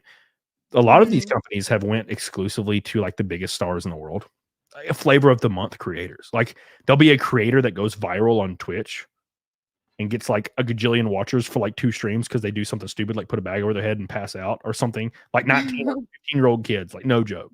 And they'll get like a TikTok, or not a TikTok. They'll get like a Kick or a Rumble exclusivity like deal for like $1 million. I'm like, oh my God, what? Well, and that's how they think. And yeah, and then you never see them again. They like literally disappear on the fucking face of the earth. They're gone. And I'm like, well, yeah. God, it's like what was that guy's name? Rice Gum. It's my favorite thing to talk about. Oh yeah, Rice Gum. Yeah. Well, that was turned into a train wreck. Yeah. So Rice Gum, as people in the chat know, he was like one of the OG YouTube guys. And then he kind of fell off and just disappeared for a long time. Well, randomly out of nowhere, Rumble signs him for like I'm assuming a multi-million-dollar contract. And he's on the front page, like streaming every other day. And the dude is literally just like scrolling on eBay. And It's so weird. Look, I'm not like not saying anything disparaging one way or the other. I just don't get it. Like the dude talks and has commentary like he's a 14-year-old, but he's like in his 30s, I'm pretty sure. And he'll be like looking at sneakers. Keep in mind he's like in his 30s or something. And he'll be like, "Oh, bro, that shit lit so fire, bro." And then he won't say anything for like 2 minutes and he's just scrolling. And he's like, "Oh shit, this deal fire, fucking fleek, bro." And like he's got like 1,000 people watching, and I'm like, "What is this content?" This is idiocracy. Like looking at sneakers. Shit. Well, his original content wasn't even streaming, was it? Maybe I don't remember. It was like pranking. Yeah. So, well, it was that, and it was like skits. He had a lot of skits. And the funny thing, actually, if you think about it, is when Rumble signed that deal, they're probably like, "Bro, he's gonna like be fucking gaming. He's gonna be doing all this cool shit. It's gonna be great." And then like they like pulled up his stream, and he's like looking at sneakers and like he'll like be looking at sneakers and be like, and then he'll just do this. He's just on his phone for like 10 minutes, just text. I'm like, it's like unfucking believable. And oh my God. You know, Rumble executives are like watching this shit, and it's just like the crying Michael Jordan fucking my money. Oh fuck, we goofed. And it's because these apps are more that they're more at looking for a press release than they're actually looking at creators that hold a good average viewership, a good average watch time rate, and present content that's thought-provoking and fun to watch. Like my streams have been steadily growing for 5 years. It started out with like 50 fucking average viewers, and 2 streams ago I had almost 2,000. So like, but I mean, I guess I might do the same thing. If I was an old creator that like stopped giving a shit like 10 years ago, and then fucking Kick or whatever it is. What is it? Kick? Is it Kick streaming? Is that the name of that app? Kick, yeah. Yeah. And Kick was like, "Hey bro, we know you don't like do content creation, but you want $1 million to stream on Kick." I'd be like, "Yeah." And then I would just show up and literally be like, "Hey bros," and I would just do nothing. Like, you know, or you just took that as a payday, and you know there's nothing in the contract that stops him from doing that. So he's like, "I'll go fuck. I'm here." So like Rumble will be like, "Hey, we want you to stream 14 exclusive shows on Rumble." Like that, they'll obviously negotiate that number, but like, "Hey, we want you to stream 14 times a month on Rumble exclusively for like 2 hours, 3 hours, whatever." And they don't say what kind of content. And I'm pretty sure Roscoe was not a streamer at any point. So he's just like, "I guess I'll just look at fucking eBay for like 2 hours and then get off," you know? Oh god. I mean, I can't shame the dude. I'd do the same shit. I'm more shaming Rumble for being like, "What did you think was going to happen, dude?" Good point. Yeah. Like these guys are not streamers. There's a reason they're not streamers. Like when you watch PewDiePie stream, it's boring. Like PewDiePie's one of the best like OG creators of all time. His videos are perfectly edited. He's hilarious in videos. I used to watch his like daily content back in the day. But when you watch PewDiePie stream, it's a completely different experience because he's playing a game and he doesn't speak for like 10 minutes. And he's just playing a video game. And you just see his forehead, like PewDiePie's forehead, and he's like playing a video game. It's a skill, like to do something while just talking in itself is a skill. But then to do something and talk, like there's a lot of people draw streams are a bit of a debate in like comics YouTube or whatever, and it's hard. Not everyone can do it, and it's neither good nor bad. It's just drawing while you're talking or playing a game while talking are not for everybody. So these companies don't know that. The sponsors, they just like, "Oh, you have like you're viral right now, we're going to hire you or pay you." They haven't thought further. There are some people though that like a Dr. Disrespect's a great example. His gaming streams super entertaining. Jeremy from Geeks and Gamers is really good at it. Like he's giving commentary, he's screaming, he's excited, he's having a good time. People in the chat are screaming. Like it's electric, but you have to be built for that. Or if you're having a discussion stream, you have to be able to carry a stream. I've watched people try discussion streams. Like, and I guess I would call this that, maybe commentary. I don't know. We're just talking, shooting the shit. But I've watched people like pull up a stream like this where there's like 3 people and they're talking about whatever. And there's just silence for like a minute. And then somebody goes, so, and I'm like, yeah, this is the reason why no one's watching this. Like, it's weird. Yeah, you need to get the right group of people and stuff. You have to keep things going. But I don't know. It's not for everybody, but they don't know that shit. Yeah, it isn't. And it's just these platforms have a misconception with streaming versus video content. Like there's YouTubers that stream and there's YouTubers that do video content, and it doesn't overlap. But I'm pretty sure Rumble is exclusively looking for streaming content. Video content's fucking whatever. They don't give a fuck. I don't think they care much about it because every time they sign a new creator, the exclusivity is in streaming, not in videos. It's in streaming. So, and these guys that they hire are usually not streamers. They're just random ass people, and get them jillions of dollars. And I think it's more for a press release than it actually is for the content itself. So they can say we signed our show speed, and then it gets a lot of retweets and people are saying shit. And that's kind of what it's about, I think. But you have people. I think the majority of their support comes from like the Mug Club and Crowder having like 200,000 freaking watchers, or like Trump like doing an exclusive speech on Rumble. Like you can't beat that shit. Like you're not gonna be able to beat that. And that's what it's all about. So you have to get people that are in that spectrum already and very talented at it. So, but they don't really. You think it's obvious, but you would think it would be, but it's not. Yes. Like when they, for example, when they signed their deal with Nick Arcata, it was a great move. Because Nick is like he's a fucking streamer through and through. That's his shit. Like he is good at it. And so like that's what they need to do. Like they should. Well, now I don't think Gary would ever even do it. But Nerdrotic, like Gary, is fantastic commentary streamer. He's like one of the best. So those people, and I'm sure they fucking reached out to him a long time ago, but they would have to pay him ungodly amounts of money. Like, so I mean, they would only have to throw me $500,000 and I'd do it for 2 years probably. Because that would probably supplement my exact income from YouTube for 2 years. So I'm like, yeah, just you got to do the exactly what I would have made, exactly, or else I can't do it because I can't risk losing shit. So, but also that's very dangerous because once you come off of that deal, you have to go back to YouTube and your audience won't be there. That's like a scary thing. So Nerdrotic, and it's going to be exclusive. Yeah. There's a lot of people that can do. Rumble will sign deals and even let them do like what is it, simul streams. And I'm like, God, you know they're a big creator when they let them simul stream at Rumble. Like, damn. Right. Yeah, that way they don't lose their YouTube audience either. Yeah. Joe Criddler says Nick's become a weirdo. The dude got catfished by a dude. I've been catfished by like 400-pound women before. I don't know if it's the catfish that's like at fault for getting catfished. I think it's the catfisher that's at fault, right? Yeah.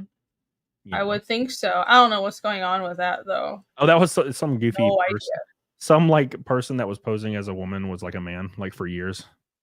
And that's like they were always in Nick's. They were in my community too. They were nice. I don't have a problem with it, but yeah, that's just the internet.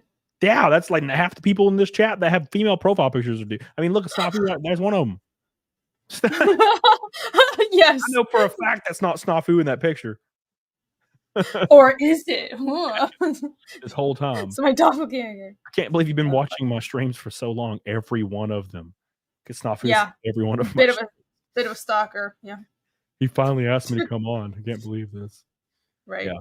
Oh my God. I've secretly been watching from the shadows. Alex says, if you want to get really famous, Cody, you need to do gaming streams while you race. Yeah, so you know what really sucks? You know what really sucks is I was like, man, I would love to have like a fucking GoPro on. And then like patch in my radio, because you can patch in, you can just plug in like a little like a splitter into your radio and record all of it on a phone. So like if my spotter talks to me or I talk to my spotter, it's recorded. So you would have audio and spotter audio, and you would have video, and it would be like me at Daytona going 185 miles an hour. Like it'd be fucking crazy content, right? And people ask themselves, why do you never see this kind of content? Wouldn't it be like a gold mine? It's because it's against their TV partnership agreements for networks. You can't do it. They won't let you do it. Right. You'll get banned immediately. And it sucks. That would be so cool. Could you imagine starting a live stream and people could hear my fucking voice? Boys about to race Daytona, and it's like a NASCAR race, like a real NASCAR. Like, people be watching this, should be like, "Holy shit, it's Camelot!" And I'm just in there, God, just 180 miles. No, that'll be good content, but they want the exclusive views for that because it's their event. So exactly. And now I will say though, there's a missed opportunity there because the one thing that I shouldn't say every. I should say, let me bring up Formula One. It's another huge auto sport, right? They have the social media aspect locked down. Like they are so good. They have people that are talented. Every single driver, every single team engineer, every person involved in Formula One is on point social media wise. They make jokes, they make funny reels, they make funny TikToks, they make shit that's involved in their team. They have like in-car cameras exclusive to their social media. They have all this shit handled. The issue with NASCAR is NASCAR never did it. They never capitalized on social media. Like they just, and they still kind of haven't. Like that's the drivers are their team members. They have agreement with sponsors. They have all these agreements where if they pop up, they can't. Drivers can't even just shoot like a selfie video and be like on an Instagram. They can't. They're not allowed to do anything. So it's like the social media aspect is almost stuck in like 2006 in NASCAR, and that's all it would take is them kind of letting drivers just do whatever the fuck, and it would go through the roof. But the issue is they're afraid of problematic things because what it boils down to is NASCAR is a corporation in the West. Formula One, Formula One is owned, I think, by an American company now, but they're like the UFC. They don't go fuck. Like I remember last year, like Lewis Hamilton like shows up to Saudi Arabia because they race in Saudi Arabia, and he was like, yeah, Saudi Arabia is trash and they have human rights issues. I'm not comfortable with this because it's like it's like an Islamic country. And like Formula One's like, holy shit, what the fuck he did? And what are they gonna do? Fire him? He's Lewis Hamilton. He's literally like Lewis Hamilton. He's a god. He's a legend. He can say whatever the fuck he wants, right? Yeah. The issue is they'll fine you in NASCAR if you do that. If a NASCAR driver says some shit that's disparaging towards Michigan when they're in Michigan, this water here is undrinkable. It's shitty. Michigan sucks. They would be fined owners points, drivers points, fined $150,000 personally. It would be all over they would just destroy them, and they'll fire them. Yeah, I can see why they're terrified of the liability. At the same time, they're missing out in this age of social media and an internet presence, especially somebody like you who already has an internet presence. You'll probably be bringing in more viewers if they would just loosen up on those rules a bit. Yes. So they could even be like, well, there's certain things we don't want you to do, but you can like post a fucking selfie and take a fucking video as long as you don't like, I don't know, say something racist. That's totally fine. But you did say it was run by a lot of old people. Is probably why. Yeah. The issue is they haven't caught on, and this isn't disparaging towards them at all, but they haven't caught on that outrage content is very important because it generates clicks, and the most revenue bolstering thing that companies like now is clicks. That's why you'll see big publications making obviously overt articles and headlines to piss people off, to encourage retweets, quote tweets, and discussion in the comment section. They'll literally do it. They did it fucking 2 days ago with Madonna. You know how there was this one publication, and they showed they took the worst possible angle photo of Madonna, worst possible one. She looks awful. Her fucking arm skin looks like it's 90 years old. It's like falling. Her face is all like, she looks awful. Because she's old. She's fucking old. And she's had botched surgery. And they took that picture and then put on the headline of the article, Madonna stuns, proving to everyone that she's ageless in new photo. And I'm like, I saw that where she had the weird braids and everything, right? Yeah, and they knew that headline was going to generate a gajillion comments and clicks from people being like, are you guys stupid or something? And they're being overtly like they're lying to cause outrage. And that's a common marketing strategy currently in social media right now. It's very, very important. So it'd be very beneficial for a driver to come in and say some fucking kind of bullshit for a second. It generates a lot of conversation, and then they move on. But there was a driver last year. All he did, and like, look, I'm not condoning what he did, but I think it's kind of silly, in my opinion. He liked a tweet. His name's Noah Gragson. He's like an up and coming driver that's pretty talented. Okay. And he was in the Cup Series last year. He liked a tweet from 2020. Keep in mind, he didn't just do it. It was 2020, and he got fired last year in 2023. He liked a tweet, and it was like Sebastian the Crab. And it was like Sebastian the Crab's head on the officer that was kneeling on George Floyd, and it said under the knee, under the knee.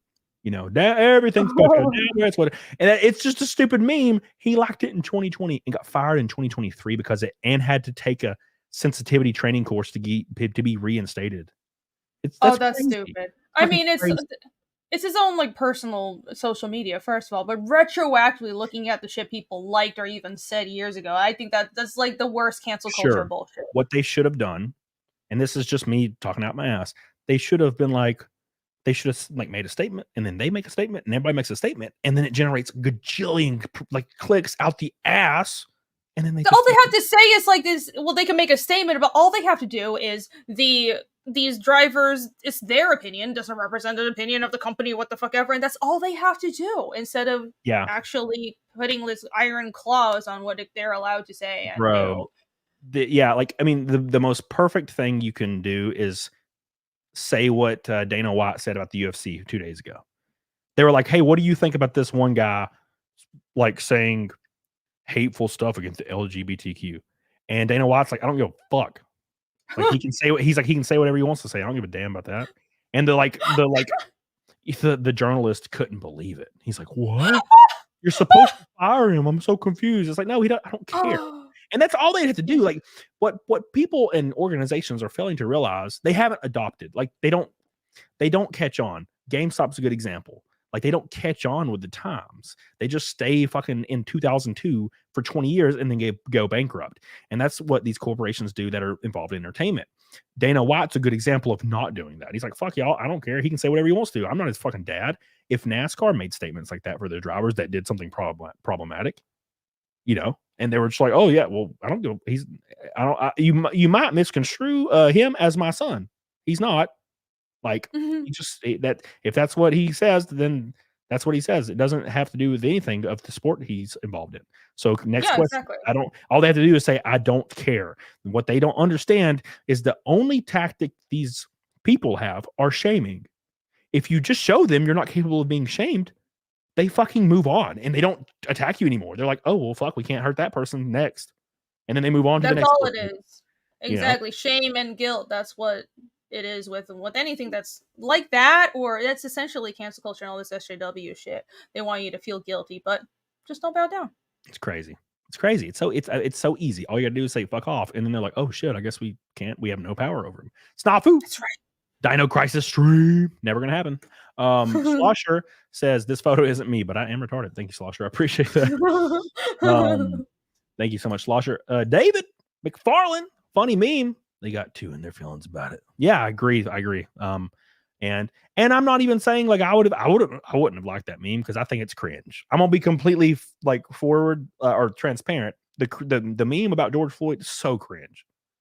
It's just cringe. It's not even funny to me. It's so stupid, you know. And I wouldn't like it, but I also don't think somebody should get fucking fired. That's crazy. It would be different if he like beat up his girlfriend. Like so, or his wife. Like, okay, NASCAR driver beats the hell out of his wife on camera. Yeah, he probably should be fucking fired. That's crazy. But like, well, it's actually doing something. Yeah, not but liking a tweet. You're not hurting anybody except their feelings, which aren't real, or at least it's like it's not that they aren't real. It's not the world's job to cater to people's feelings, and that's our problem. Yeah. Hold on.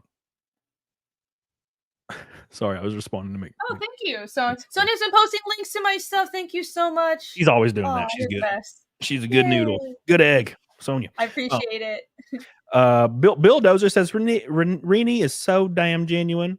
Always cool to see her on stream. Great discussions. Thank you for your $5 Rumble rant. I appreciate you. But yeah, I do think to close out that, and I probably should do next so they can get off here because I when I'm having a good time on a stream, I make it go so long, and I need to stop doing it. Oh, me too. Yeah, I do like 7-hour streams. Is ridiculous, but no worries. I do think that the pendulum will swing back. All it's going to take is a couple of companies that are influential saying "fuck off." Like if somebody says, "Oh, a random employee in Walmart said he hated gay people," like just hypothetically. And like people demanded Walmart speak on it. If like the Walmart PR person or Walmart released a statement saying, hey, that one worker doesn't represent like our company.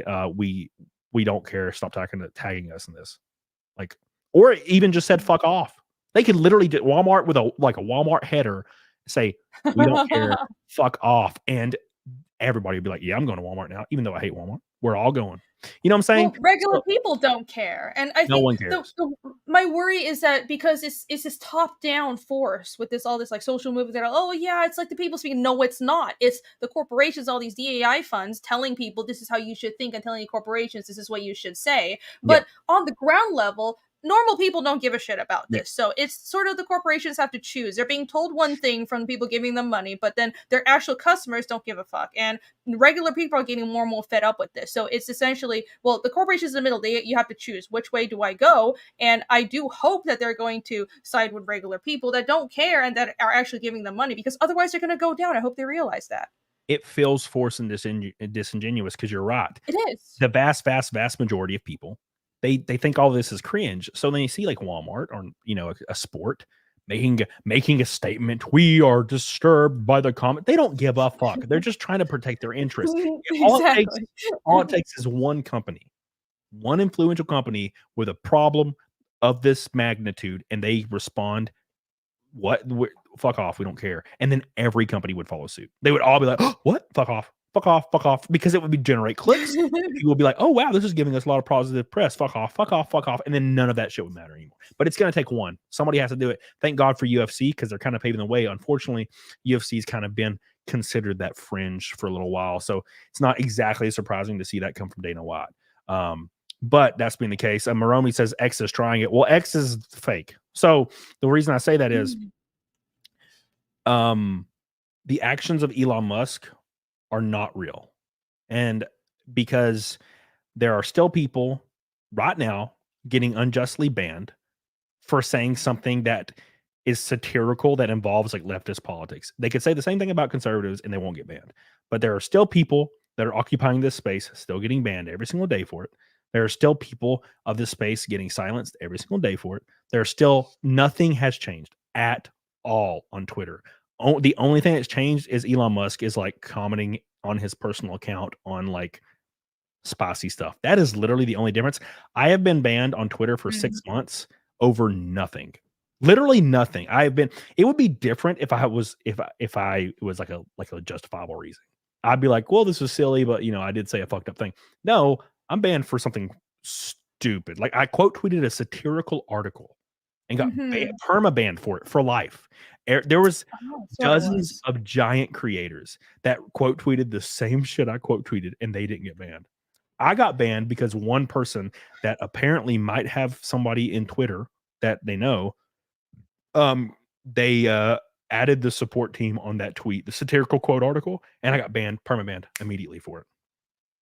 And I filed over 500 appeals in 6 months, and they automatically get kicked back saying that we reviewed it and you did violate the TOS. I'm like, I didn't fucking. Oh my god! It was literally a picture. Sucks. It was a picture of the Chad guy behind bars. It was a satirical article, and they banned me. It's crazy. That's bullshit. It's absolutely crazy. Everybody in chat, love you, appreciate you. Thank you so much, David. Appreciate you. Real quick, here's the red boys and the pink boys. Tomac, my boy, going on the car. Thank you so much. Lounge King with 2 $100 super chats. The dude's a maniac. Thank you so much. Neanderthal, I love you for your giant fat ass pink boy. Thank you so much. And Lazy Bastard with a beautiful red boy going hard as hell. It was a damn rainbow night. 30. Wait, let's go down to the bottom. 34 names on the list. Unbelievable. Congrats. This is 265 naked snakes in a row. 2.5 years naked snakes. We've never missed it in 2.5 years. Thank you guys so much. Thank you, Rennie, for being involved. You're more than welcome to stay. You can stay for naked snake. You don't have to. Naked snake? Wait, what? What's this? Wait, no. Okay, I think I'm good. I just sing. And it's on my bandana. Where is it at? Here it is. I don't think I watched the show that long ever. So you just sing? Well, you are a musician. Is it? Yes. I'll say. Yeah, okay, I'm good for it. Let's go. Yeah, it's just Metal Gear. All right, so yeah, we're gonna do that. Yeah, it's a Gundam state for it. Oh, naked snake. Okay, I get it. Oh, there. Yeah, it's a Gundam was like, I guess I'm gonna stay for this, and I'm like, you sure? And he's like, yeah. I'm like, okay. All right. Yeah, I mean, you know, I might regret this, but hey, I'm okay. Yeah, it's fun. Let's It's go. great. Thank you guys so much for all your support today. I love you. I appreciate you. Went hard as hell in the super chats like usual. You guys are always goated for me. I've seen a lot of creators fall off, and it's only going up for me, and I am very, very thankful. So thank you guys so much for all your support. I don't know why you choose to support me so overtly, but I am forever grateful because it is what keeps me moving forward in every aspect of my life. So thank you so much. I love you. I appreciate you. Let's give it on. Here we go. And thank you everyone who's posted fiendish links and supported my links. You guys are awesome. Yes, I will post one again. I'm sure Sonia's done it 100 times, but I'll do it again. Oh, thank you. And thank Sonia you. usually has everything covered. Yeah. It's time, boys. And then we're gonna raid Shag. I'm gonna see if Shag's still alive. Shagsworth. You guys ready? Like the show. We're 70 likes away from goal. Like the show. Stop being bitches. Like it right now. Okay? Like it right now. Get the hell on it, dog. Thank you, Sonia. Thank you, Rudy Toot. Cyber Chud. Let's go. Primus. It's that time again, boys. Here we go. And Rainey gets to be here for it. It's going to be great. Hey. Thank you. Appreciate you. Thank you, Sonia. Monkey Man's the first one. Here we go. I got to take my headset off.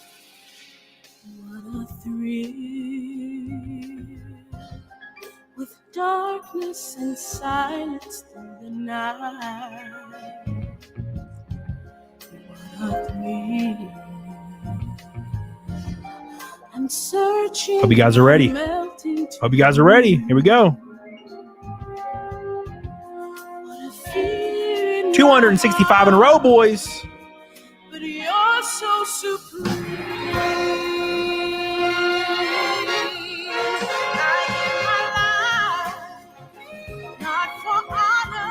Here we go, boys. Let's hit the verse. In my time, there been nobody else. Hit them blue boys, boys. Cry.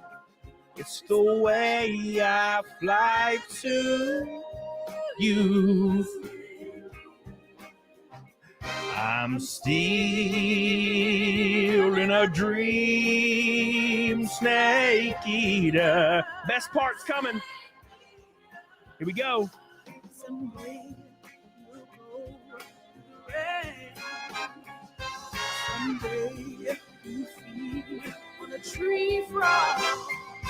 It's ordained a trial to survive. Oh my gosh, Wolf Spain's joining the team today.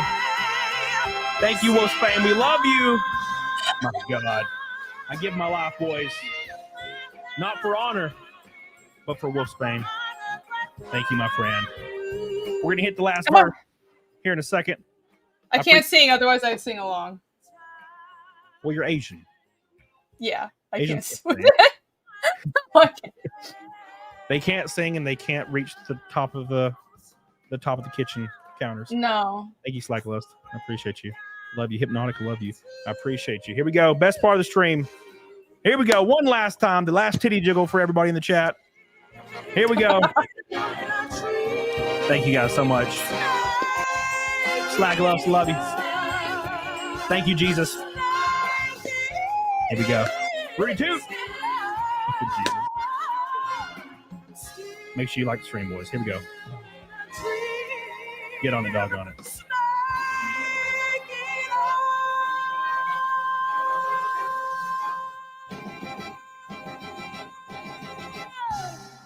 Thank you so much. What's this look on your face? Trying to help entertainer. That's all I can do. Thank you, Rudy Toot. Especially Jesus. Love you, Jesus. Tristan, here's my contribution to your race car bitch. Thank you, Tristan. I love you. Oh, $2. I appreciate that. It's gonna go a long way in the race car business. Thank you, my friend. I love you.